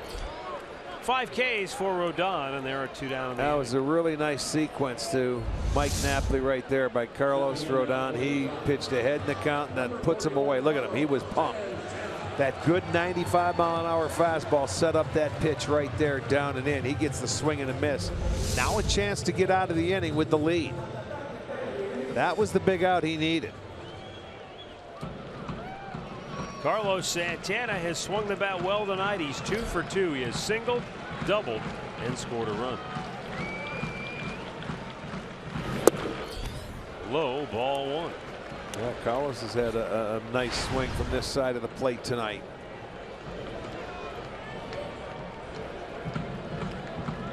Laced a double in his last at-bat, and that was his first double in 20 games. Oh. Yeah, that's a nice stab by Narvaez. That ball was by him, and somehow he just threw the glove out there and stabbed it before it went to the backstop. Lucky his arm didn't come out of socket. Goes with the backhand, and that is a nice save.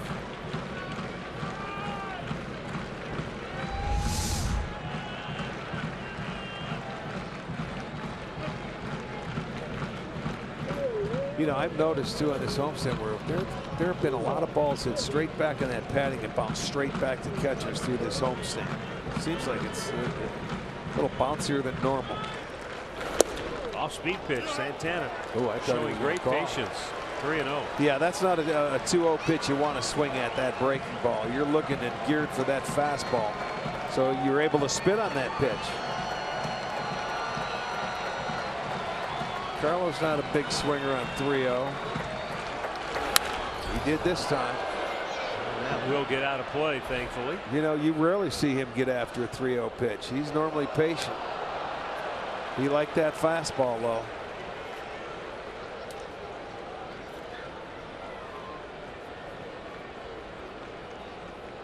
I wonder if Rodon will try to ride that high fastball again, get a pop-up. Carlos is one guy that can get it. I want to see if he goes to that cutter inside or anything spinning.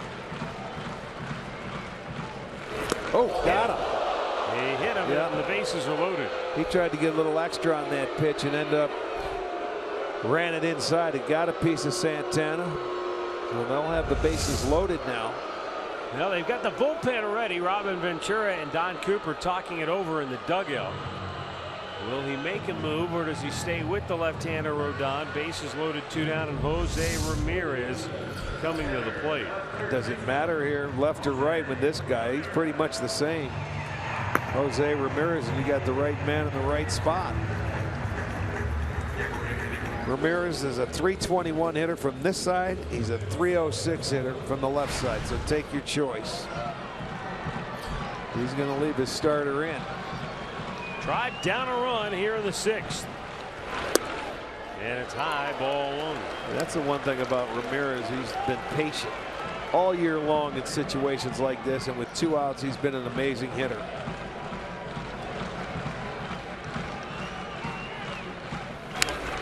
Good swing. See how I was telling you those things bounce off that padding, and it's been ricocheting a lot this homestand. I don't know what they did. Indians have been much better lately with the bases loaded, and Jose Ramirez 3 for 6 on the year. Trying to do some serious damage. Pops it back out of play. And now he's in the hole 1 and 2. But perhaps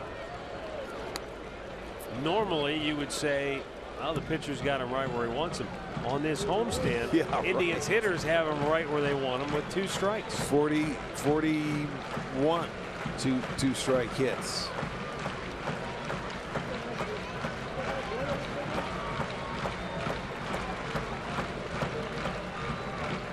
And the pitch is, well, to the on deck circle. That's that pitch. A tough pitch to take. Tough pitch to lay off if you're the right-handed hitter. He cuts it in on you.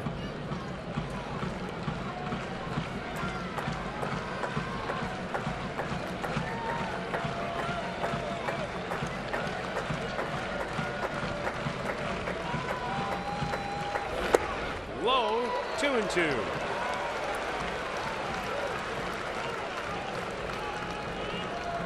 Pretty safe bet. This is the last hitter of the night for Carlos Rodon. One way or the other, his night will be over after this showdown with Jose Ramirez. Bases loaded, 2 outs, the 2-2. And a ground ball to Anderson at short. Goes the long way. It's offline. Oh, they called him out. Oh, somehow Abreu got his foot back to the bag to end the inning. Terry Francona will take a long look to see if the Indians want to challenge. It was a very close play, but it looked like Abreu did get his foot back in just in the nick of time. The Indians get a run, leave them loaded. We go to the 7th, 3-2 Chicago.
First at end of the inning, Abreu kept his foot on the very corner of the bag to get the out. That was a nice play by Abreu. I mean, Anderson did a nice job, but his throw, it looked like he was going to really pull Abreu off the bag, but somehow Jose Abreu went inside into foul territory and kept his toe on the corner of the base. Incredible. So the White Sox maintain a 1-run lead. And Mike Clevenger will go right back out and try to throw up another 0. 4 one-hit scoreless innings for Clevenger. He's walked 1 and struck out 4. Kyle Crockett worked a scoreless second after Danny Salazar made it through just 1 inning tonight. Gets by Ramirez and down the line. Anderson headed for second base. He's got a double. And Dyer had a little trouble picking it up. Anderson thought about maybe going for 3, but he'll hold with a leadoff double. Well, you see, he's been seeing a steady diet of breaking balls in this series, and he's able to get to this one and pull it down the line. Ramirez can't get to it, just missed. So Anderson gets his 14th double. Sox coming back, and out comes Tito. He's about ready to make a move.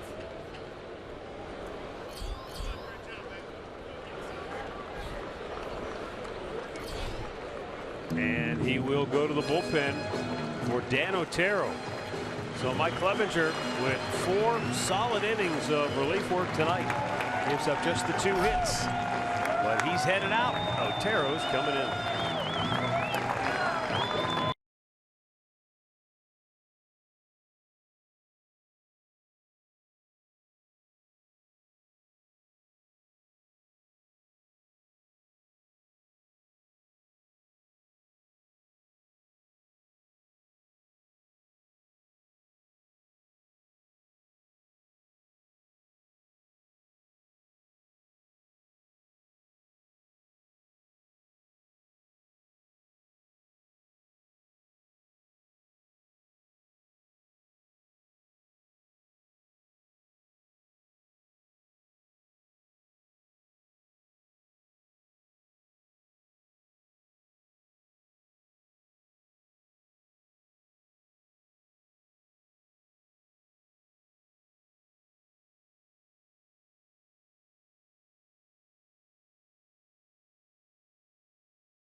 Up the bullpen tonight by going 4 innings. It's Miller time, brought to you by Miller Lite. Yeah, he did. It was his, night to start. He was spending his first night in the bullpen. I don't think expecting to pitch, but he did a beautiful job. That's all he could do. Go out there, win his 4 innings, allowed 2 hits, put zeros on the board, and that's all you can ask. It was a nice job by the young man. And now we're going to turn it over to Danny Otero. Otero's done a fantastic job this year. 48 innings of work. ERA of 1.5. He jumps off the mound, bare hand grab, go to first, got him. Yeah. 1 away. Anderson moves to third. So Shuck gets the sacrifice, and Omar Narvaez to the plate. Stepping in now to bat for Chicago is the catcher, Omar. You can bring your infield in now. Otero, ground ball pitcher.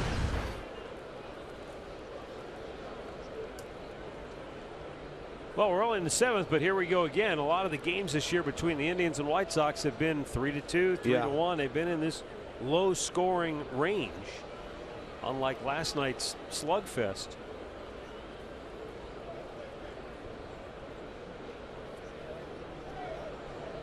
Now, Dan Otero isn't what you would call a strikeout pitcher,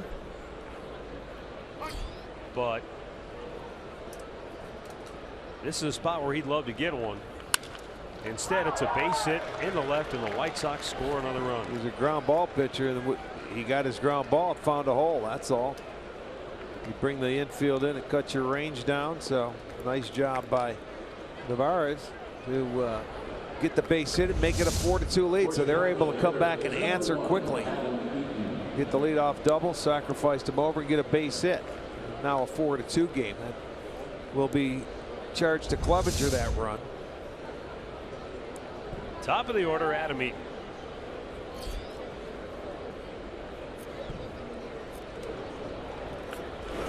And a foul right back.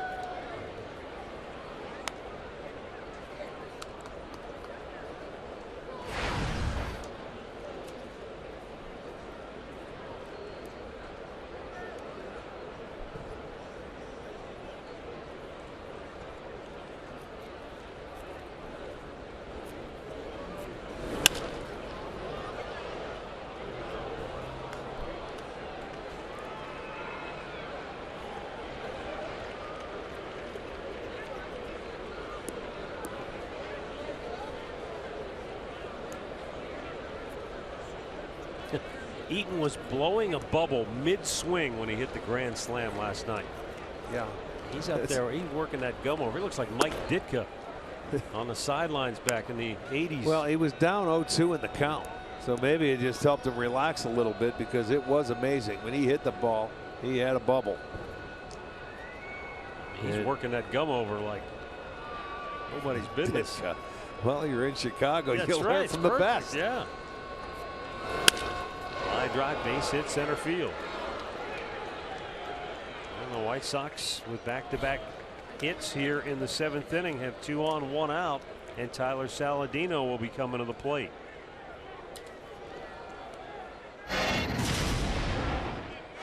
There you go. You take a look at it. It's hard to see there, but believe me, it was. That pretty much bursted the Indians' bubble.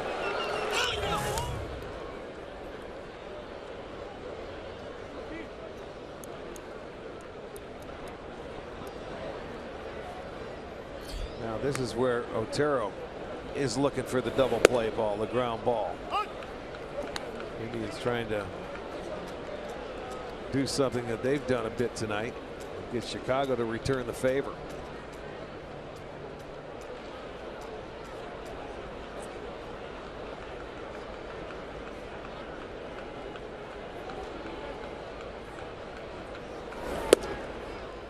One and one. Saladino struck out both times tonight against Mike Clevenger.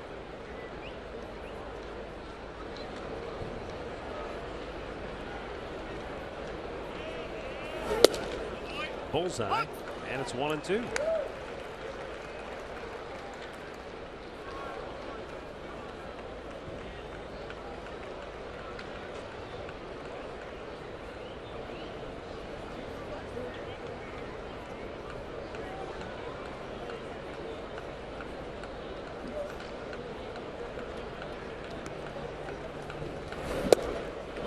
If you joined us late, Danny Salazar made his return to the rotation tonight. He made it through just 1 inning.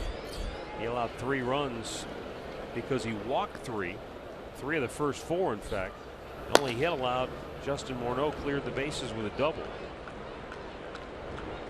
He was taken out of the game just because he was mechanically all over the place. He went to the bullpen and worked for a couple innings, just trying to simulate a game, work things out. Kyle Crockett came on in the second, worked a 1-2-3 inning. Mike Clevenger worked 4 scoreless innings, came out here for the 7th. Leadoff double chased him, and Otero has come on. There you go. Double play ball. There you Lindor to Kipnis on the first. The Indians turn 2, and the inning is over. But the White Sox get a big run back, 4-2 Chicago. Stretch time in Cleveland.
Partner of the Cleveland Indians. Call 1-800-ELK-OHIO.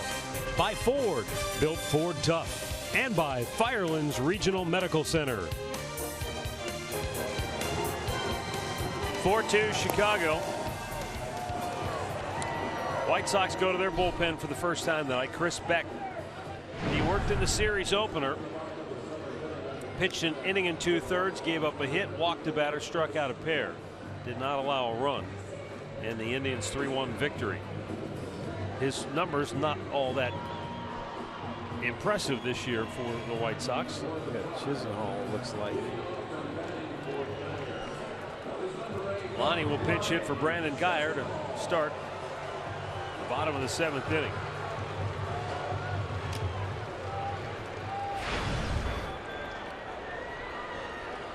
All right, time to go to work. This is where the Indians have done a nice job this year at home. 7th inning on. Lonnie 1 for 6 as a pinch hitter. In tight, ball 1.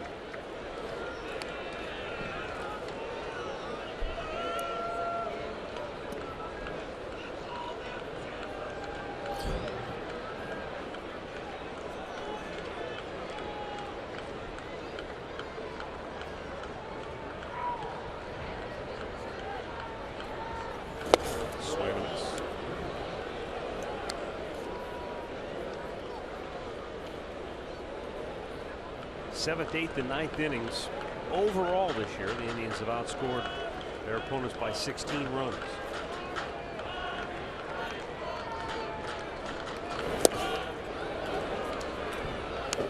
One and two as Chisenhall went down and in, couldn't dig it out. Started him off with the fastball in off the plate, missed, and has been able to come back with a couple of off-speed pitches to get swings and misses.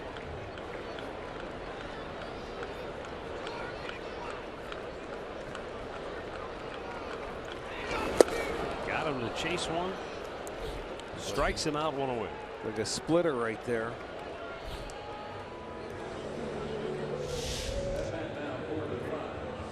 Well, the weekend will kick off tomorrow night when the Toronto Blue Jays come to town. The Eastern Division leading Jays will send Francisco Liriano, formerly of the Pirates, and before that Minnesota. Trevor Bauer will go for the Tribe. We'll have it all for you right here on Sports Time Ohio.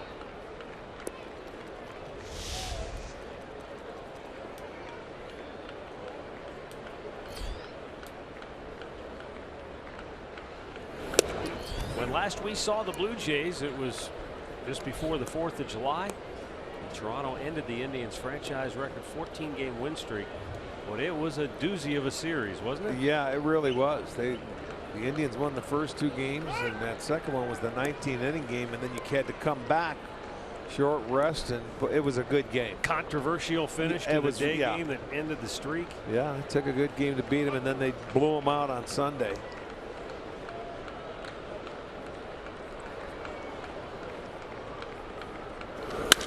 Almonte shoots one to the alley. That'll get down and go to the wall. And Abe pulls into second with a 1-out double. His first hit of the night. And the tying run to the plate for Cleveland here in the 7th. Almonte, he doubled up with the fastball, and he was waiting for it. He had a nice stroke to left center field going from the left side of the plate, and that'll be a double for Abe. That'll be double number 10.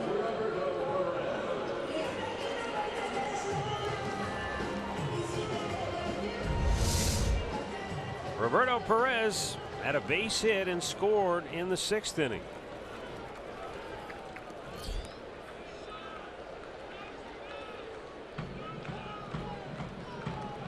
For Perez, his 7th hit in 56 at bats since he came off the disabled list almost 1 month ago.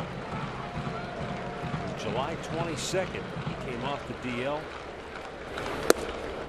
after missing just about 2.5 months of baseball with a fracture of his thumb.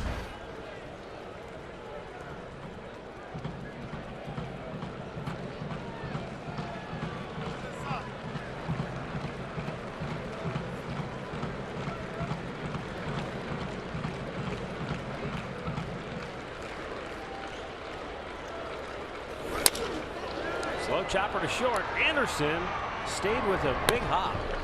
And there are 2 away as Almonte moves to third. And it'll take us to the top of the order in Rajai Davis. Well, you can get a Francisco Lindor jersey.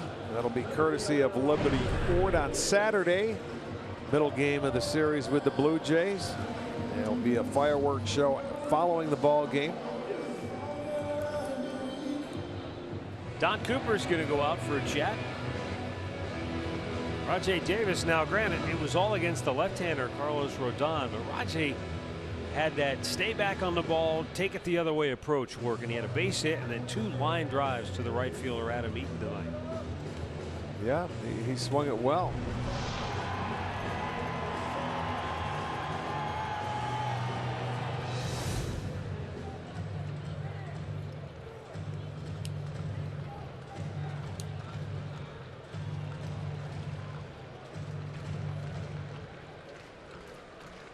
A curious spot for a visit from the pitching coach.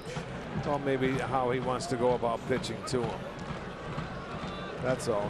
They just want to make sure they want to get on the same page of his approach here in this situation with Kipnis on deck.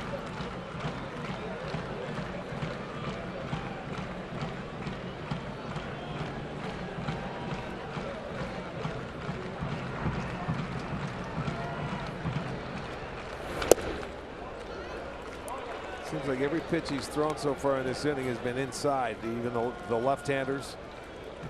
It was to Chisenhall, even though he missed. The same with Almonte, he missed. He's been trying to establish inside early in that count.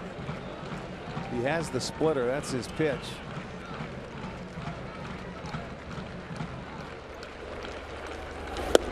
Right there. 86 miles per hour. He just shows you the fastball per se, and then tries to get you out with that splitter.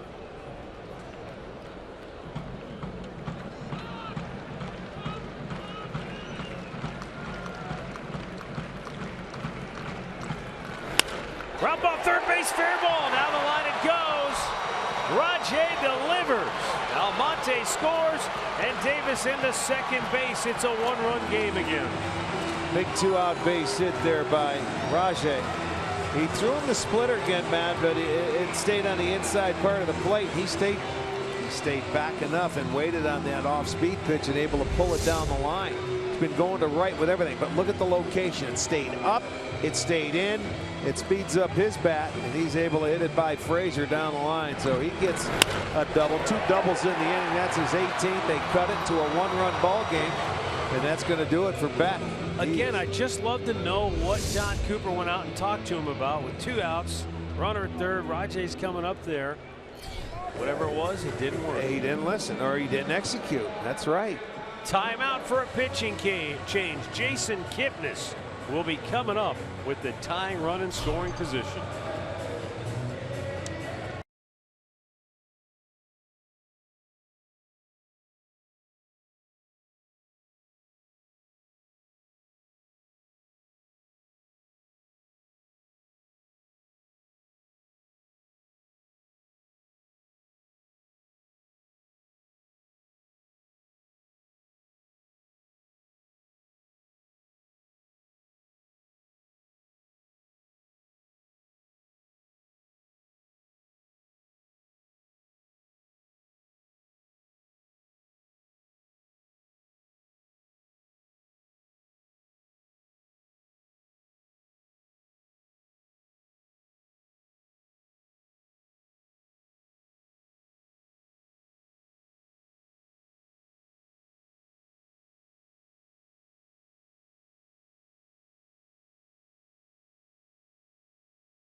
have closed the gap on the Chicago White Sox to a single run. Aerial coverage tonight provided by Goodyear, leading the way with tires that deliver superior performance in clutch situations. Goodyear, more driven. Now the Indians have been able to put a run on the board in the last 3 innings. They haven't been able to get a crooked number up there. But they have an opportunity now with 2 outs. Nate Jones coming on for the 56th time. Big right-hander, gets it up there in the mid-90s. Good stuff and a weird arm angle. He gets it. He'll get it to you in a hurry. Now Jason Kipnis has 2 hits tonight. Close to a 3-hit performance, but the first ball he hit, Jose Abreu at first base was charged with an error.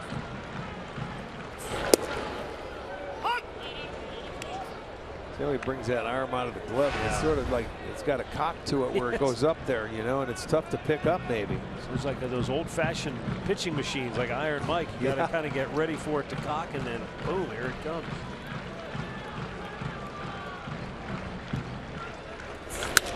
Out of play. He gets it up there, and then all of a sudden he extends it just a little bit further. But it gets there at 97 miles an hour. Yeah, and he started him off a breaking ball. So Kip has seen a good breaking ball for a strike, and then a fastball right there. So he can pretty much try and do whatever he wants here. Got a couple pitches to work with. Good eye on a ball in the dirt. I think you try and get him on a high fastball. Take him downstairs, trying to see if he chases low. Maybe follows it up high. Kip has been swinging it well. He's been hitting the ball where it's pitched.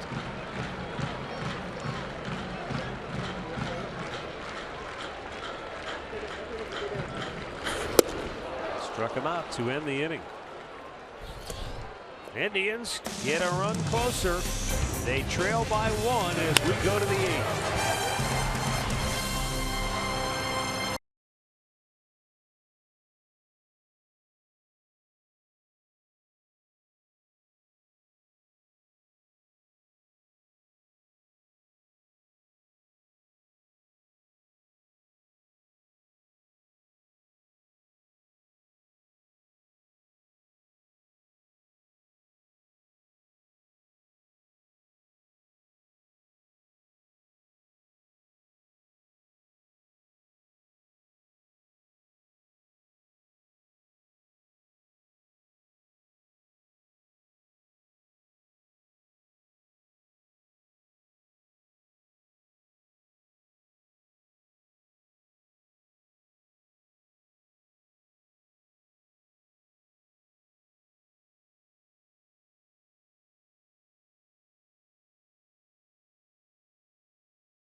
May not be reproduced or retransmitted in any form, and the accounts and descriptions of this game may not be disseminated without the express written consent of the Cleveland Indians.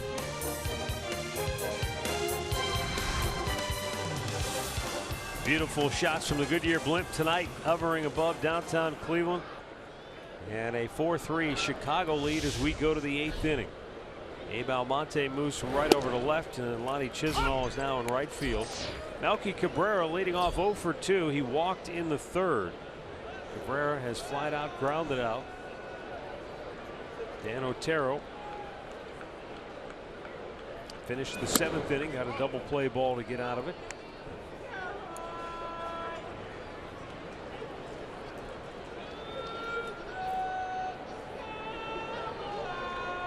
Jeff Manship throwing in the Cleveland pen. Otero with a strike.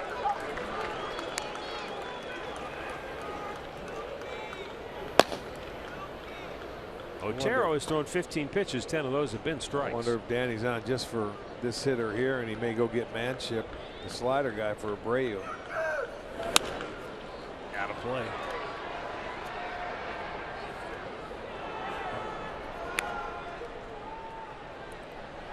Well, so far the Indians bullpen, I think, is part of this story tonight, because the Sox came out and they put 3 on the board in the first with 1 hit, and they've been able to put zeros on the board until the 7th. But they've done a nice job to this point. They've let their offense come back into the ball game and make it a 1-run game.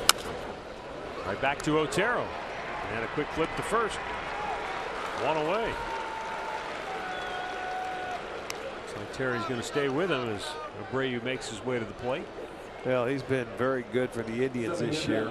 He's been a ground ball machine.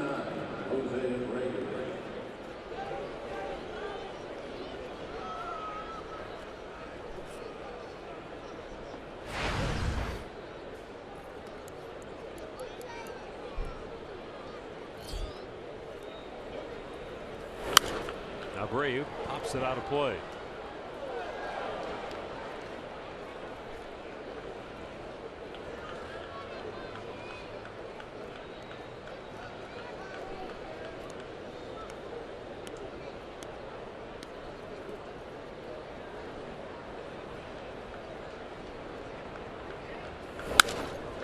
Right field. Back goes Lonnie Chisenhall. Makes a running catch. Nice play by Lonnie. And there are 2 down here in the 8th inning. Well, 10,000 fans are going to get a fedora.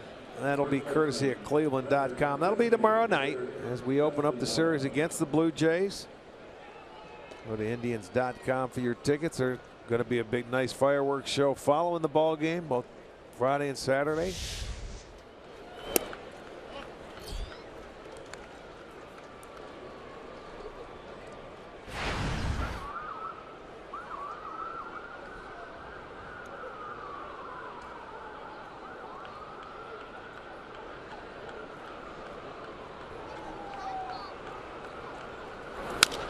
Nice job.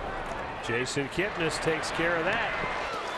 And they go 1, 2, 3. Bottom of the 8th coming up. Drive down a run.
To 3.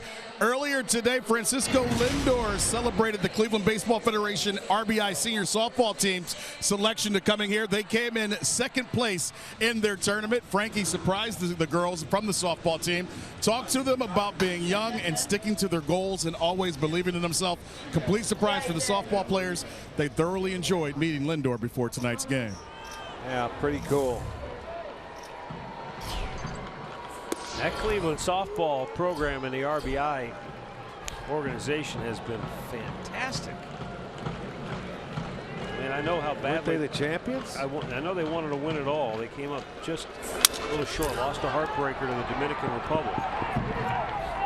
But they have been on an extended run of excellence. Lindor out number 1 here in the bottom of the 8th. And Mike Napoli coming up. Napoli, the big bopper in this lineup with 29 home runs. You may have heard earlier, Ashley Collins told us Mark Trumbo hit his 35th tonight for Baltimore. Well, after he hit that home run, J.J. Hardy hit 2, Manny Machado went deep, and then Chris Davis hit 2. Well, they can do that to you in that ballpark. They make that place look like a bandbox. They're up 13-5 on the Astros, and they said Mike Napoli went around. At least that's what first base umpire Chad Whitson said, and he's in the hole 0-1.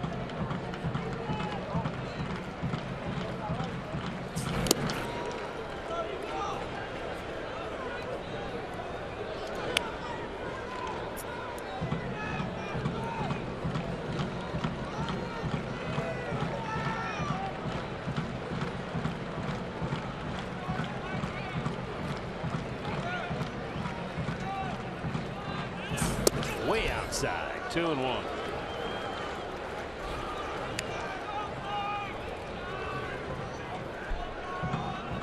This is what really tests a late inning reliever.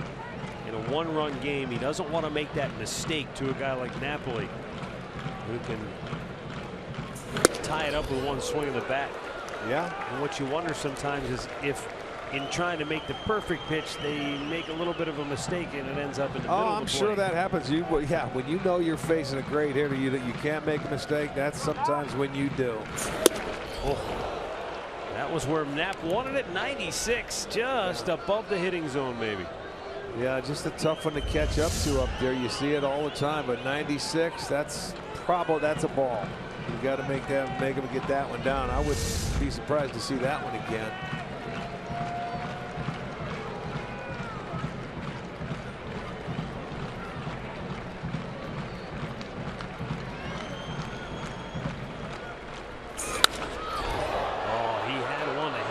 Just a little bit out in front of it, huh? Well, he brought it down a little bit too. I mean, he had enough on it. It was the same pitch, but Napoli was waiting for it. Watch, it's down. It wasn't up above the letters. That one wasn't at 96. That one was 92. In the dirt. They appeal. He didn't go. And the tying run is aboard here in the 8th. Not that time. They got one on the first pitch, but he was able to hold it up and check. They wanted it. They said no way. So there's the tying run at first base.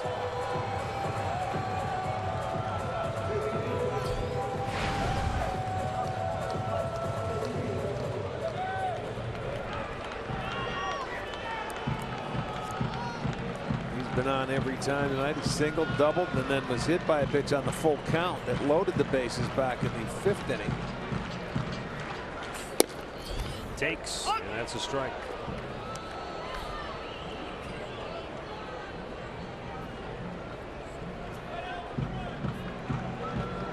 The Indians have out hit the Sox 10-5, but 4 double plays have short-circuited a couple innings. Oh yeah, gets away. And into scoring position is Napoli. You know, Knapp was off and running anyway. He gets such a good read on balls in the dirt. And 2 times this year when he's taken off because he sees they're going to be in the dirt, he has been awarded a stolen base on it. But he's now in scoring position, so now a single can score. Good arms in the outfield, at least in right and in left. The 1-1 from Jones. Santana sends that down into the photographer's area.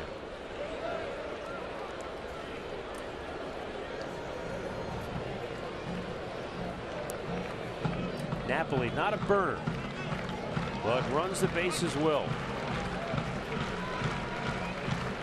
Well, just remember, you've got Ramirez on deck, so You have to make sure he can score. In the dirt again. This one stopped somehow by Narvaez. Santana danced out of the way of it. Good job of saving that extra base right there. Tough pitch. It's the breaking ball, but it comes back to him, and he put a body on it, keeps it in front. Napoli thought about it, but it's a little different when you're in scoring position. But that's what you do. You anticipate that ball going to be in the dirt. Play. I like the approach there. Well, it was by him. It was a little tardy on it, but it's 2 strikes, so you've got to protect. That's exactly what he was doing.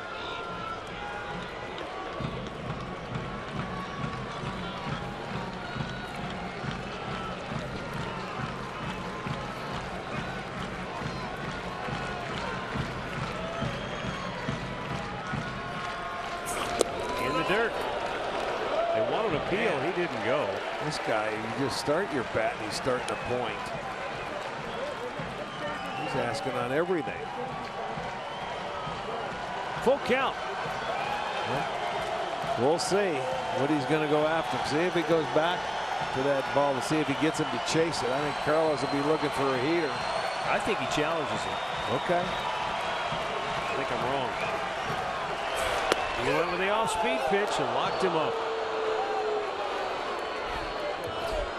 And that's the second strikeout for Jones, and boy, is it a big one for him. Yes, it is. Carlos sitting on that fastball, and you can see he couldn't pull the trigger. He threw it the slider for a strike, and it stayed up. But he just wasn't looking for that pitch. 3-2 slider gets him, gets out number 2.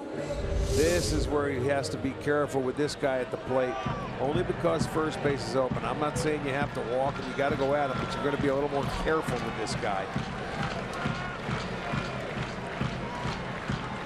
This is the guy that can hurt you.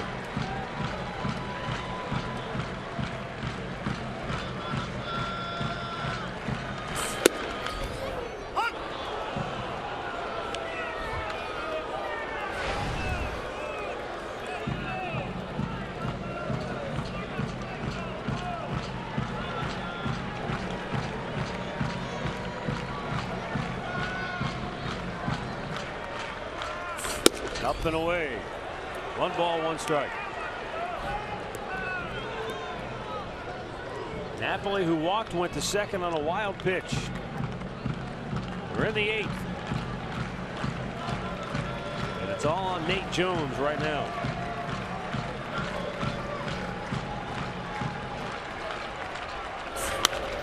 Out of play.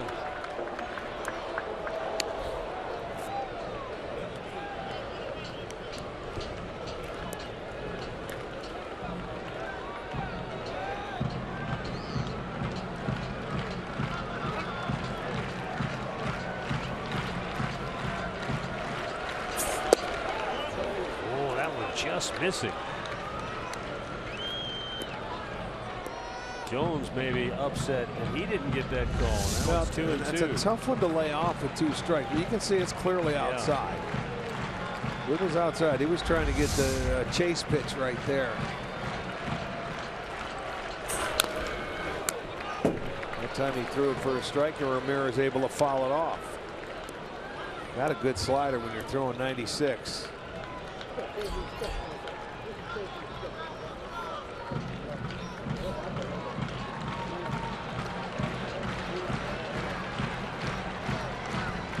Tying run in scoring position. Napoli at second base. And again, Ramirez shoots one out of play to stay alive.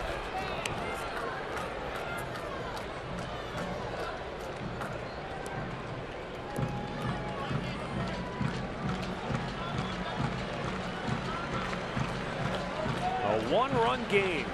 That's been the familiar theme all year long between these two. Hit into right field. Napoli around third. He'll try to score. Eaton up. His throw to the plate. Not in time. Thrown out to second. That goes into center field. Ramirez will stay put. And he has tied the game with another 2-out RBI hit with a runner in scoring position. Mr. Clutch comes through again on a breaking ball. The 42nd two-strike hit of the homestand, and none bigger than that one for Jose Ramirez. And Napoli was off and running, and Mike Sarbaugh, the third base coach, just sent him, and he goes to second base. And that's the winning run right there, the go-ahead run, I should say. And that throw a little bit offline by Eaton. He knew he had to make a perfect one. You send him, they tie it up. Jose Abreu had an opportunity to cut that ball, and I'm wondering if he was hearing the catcher saying, you know, let it go, thinking they had a shot. Abreu backs up. His throw is almost offline, but Jones, a big guy in his own right, able to reach back and grab it. And we are tied up at 4 apiece as we go to the 9th in Cleveland.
Indians just tied it with a big 2-out base hit by Jose Ramirez in the bottom of the 8th inning to plate Mike Napoli. Welcome to the corner along with Jensen Lewis, Al Pawlowski. So here we go to the 9th, Jensen. We're tied. Andrew Miller is in. Bottom third of the order for the White Sox coming up. I'll tell you what a great effort by this bullpen tonight, picking up Danny Salazar. But yet again, the quality of this ball club has stuck out all year. Resiliency. They're never out of it until that last out's recorded. Still got a long way to go here. All right, join us for Indians Live coming up right after this one. It's brought to you by Conrad's Tire Express and Total Car Care. Hey, Arch, your tie looks good on Al, buddy. I'll tell you what, it made that suit. It looks better than it's ever looked before. It brought it together. You look good in that, Al. Hey, tell your wife thanks for the impeccable taste. It's no problem, my friend. You look good. He guarantees it. Andrew Miller coming on for the Tribe here in the 9th. He's got Frazier, Anderson, Shuck due up. Todd Frazier 0 for 3 tonight, 2 out of 11 in the series. But the league's third best home run hitter coming into tonight. And a strike call.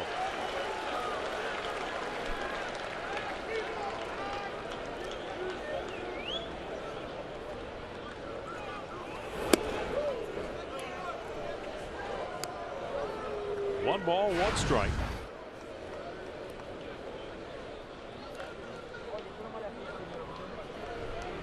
Jose Ramirez has been all kind of clutch again here tonight. No kidding.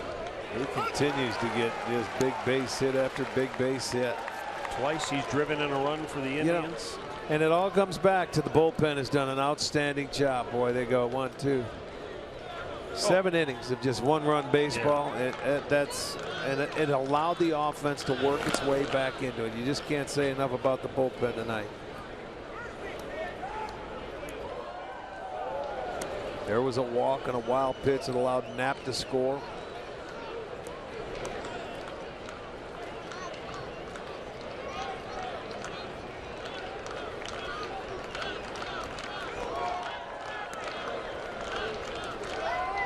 Two. A bit outside, full count.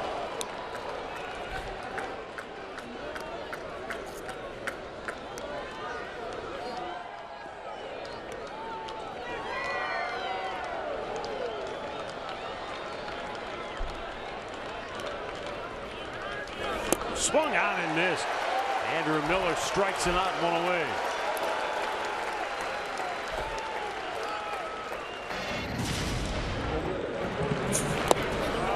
Now, there's Napoli on the 3-2 pitch, drawing the walk. And then that breaking ball in the dirt. He goes into scoring position at second base.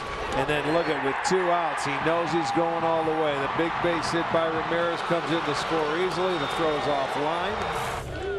And the Indians tied it up. Tim Anderson looking at a strike over the outside corner. It was Anderson's leadoff double in the 7th that led to the last White Sox run of this game.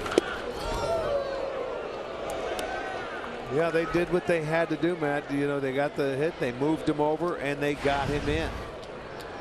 And that was, you know, to answer that Indians 1-run in the 6th. Down in front, 1-2.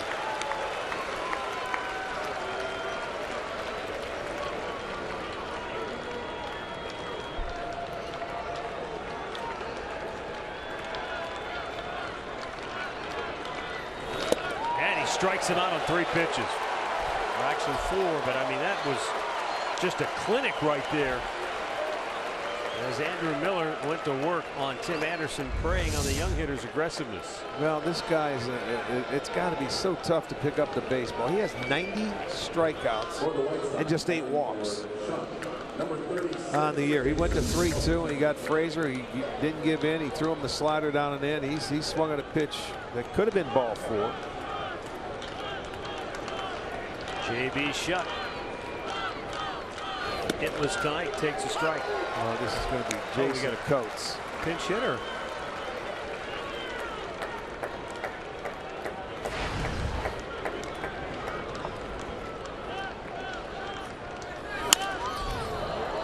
Right field, long run. Chisenhall on the track at the wall, hits the base of the wall.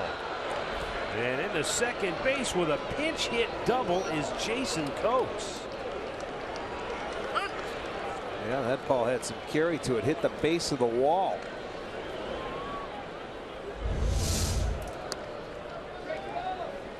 And he took that fastball, it looked like, and you see Chisenhall going back, and he realized he wasn't going to get there.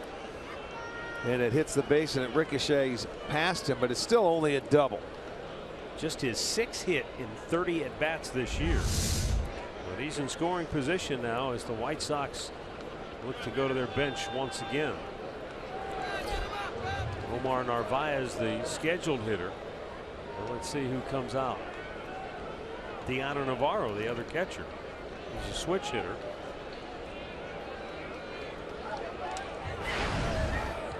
Narvaez was just a straight lefty, so they'll get a chance to throw a right-handed bat in there.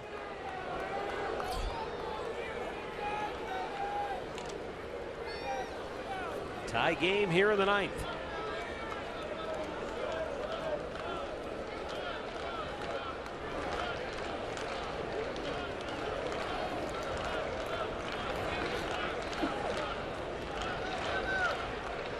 You know, when you come down and you think about it, it doesn't matter left or right against Andrew Miller. It's just tough. But coming into this game, lefties were hitting better than righties. Righties were hitting 157 off him before this game. So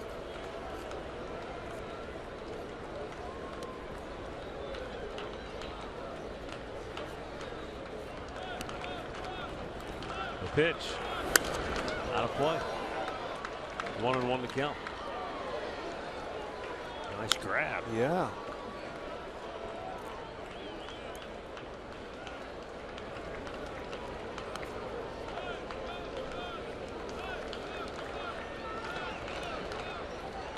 Four in the 9th. Pinch hit double by Jason Coates. Go ahead run in scoring position. The 1-1 to Navarro is fouled off. Now he's where just about no hitter wants to be. 2 strikes down to the count against Andrew Miller.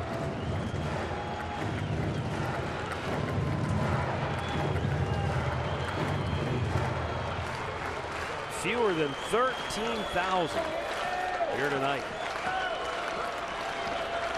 But the ones who are here have been into it. It's been one of those tense games, though, because the Indians fell behind early, and they literally had to fight, scratch, and claw just to get back to even. And they have. And the 1-2. It fouled and almost got Joe McEwen. Quick feet right there, Joe. Look at him. He's looking around. He knows he's hearing something from the other bench. Whew.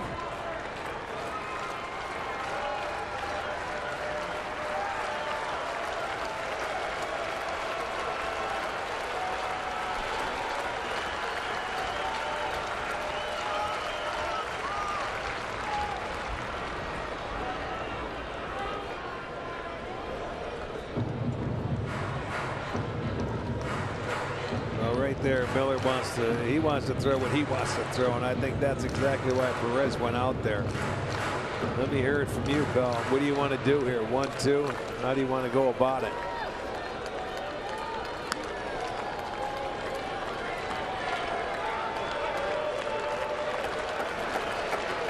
Now the 1-2 in the air.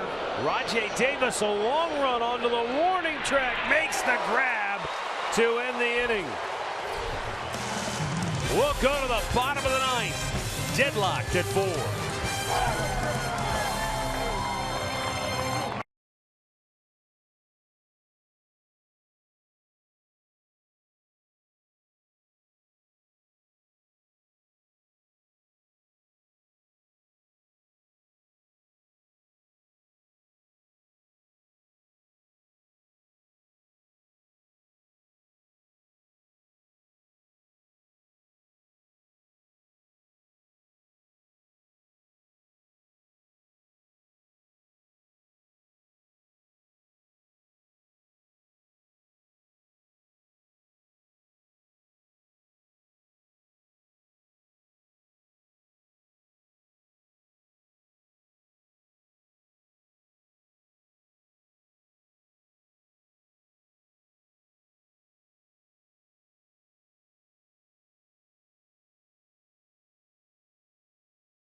Game brought to you by Mazda. Danny Salazar did not fare well tonight, and the bullpen to the rescue. They were fantastic after Salazar left after just 1 inning tonight. Jacob Turner on to pitch tonight for Chicago. Turner has the bottom of the order, Abraham Almonte, and then Roberto Perez, followed by Rajai Davis. Jacob Turner got the win last night with 1 scoreless inning of work. He did walk a batter, had 3 ground ball outs.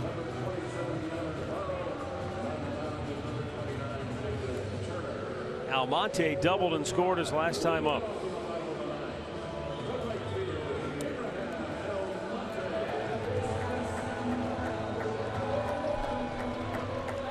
In his last 20 games, and granted, Almonte, remember, he missed the first 80 games when he was on the suspended list, so he's only played in 30 games on the year. But in his last 20 now, he has 21 hits in 63 at-bats. Well, it took him a while to get going, like it does when you miss that much time to get back into the swing of things. The Indians have had their leadoff man aboard 5 times out of the first 8 innings. Really, the difference in this game, you could say maybe what, 4 double plays. They hit into it. It's not that they weren't hitting the ball. Coates remains in the game and right. Almonte jolts one. Right center. It's in the gap. That'll get down. It goes to the wall. And on his way to second base with a leadoff double is Abraham Almonte. His second straight double in the ball game. And now you're looking at a sacrifice situation. Yeah, there you go. That's their 5th double of the night and another leadoff man aboard, the 6th time. So there you go. You get them on, you get them over, and hopefully you can get them in, and it would be a ball game. There's your start. Perez up there for one thing and one thing only here.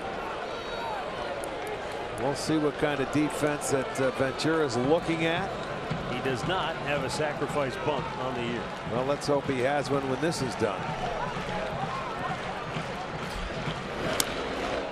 It gets away, and down to third is Almonte. They threw it up and in, and I'm not so sure Navarro ever saw that ball. Now you pinch hit for him. Here comes Tyler Naquin. He didn't get a piece of that ball. No, it's a pass ball on the catcher Navarro. See, and it goes in and out of the webbing, and that allows it. Wow, that is weird. It's a pass ball, but the pitch itself was not in a real good location. Not an easy one, but with that bat going out too, a catcher sometimes is blocked by the bat and doesn't see the ball, but he just put his arm up, it went out of the glove, and now you're going to get a pinch hitter after one ball. And they're going to have to bring the outfield in, the infield in. The Indians have a chance to end it right here, and they've got nobody out if Naquin can't do it. Well, what they need is for Tyler Naquin to try to hit one in the air to the outfield.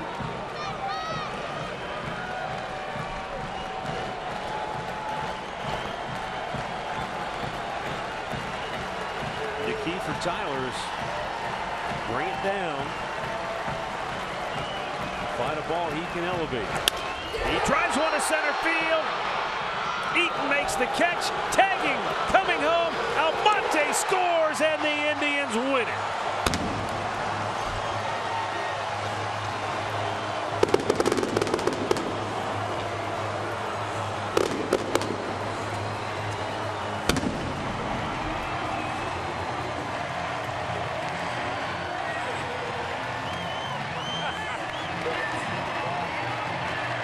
Tyler Naquin is getting himself one cut of a shower. What a job, though. He steps in the clutch. Drives the ball to the outfield, plenty deep enough to get Almonte home. And the Indians come all the way back from a 3-0 deficit to win it 5-4 and take the series from Chicago.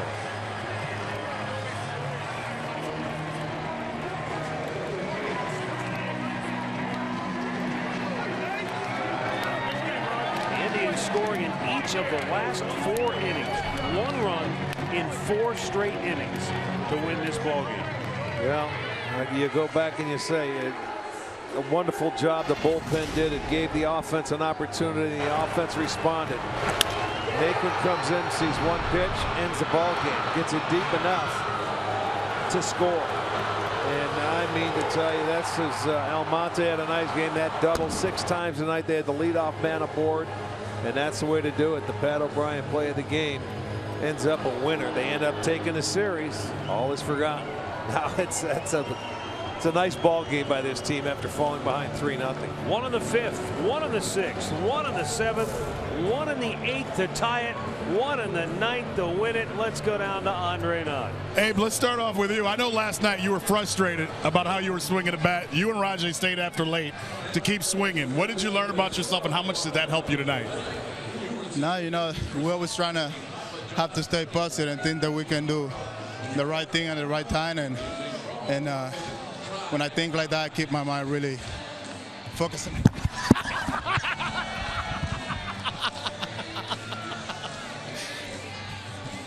Okay, you keep your mind very positive. How do you go about doing that? And what has it meant that your teammates have stuck with you throughout all of this? That's good. That's what we're trying to do. That's good. Go inside. Good job. Tyler, you sit for 8 innings. You watch the game. You stay in it. What's going through your mind in a bat like that? You got to be ready. Just, hard-throwing guy like that. Hard-throwing guy like that, you know he's got good stuff, and just, be ready. Just see the ball up, put a good swing on it. Man's at third. Just try to hit something hard. There was a time where Andre was quick enough to get out of the way of that. All right, back to you guys. Yeah, right. Good job, Ty. Thanks, bud.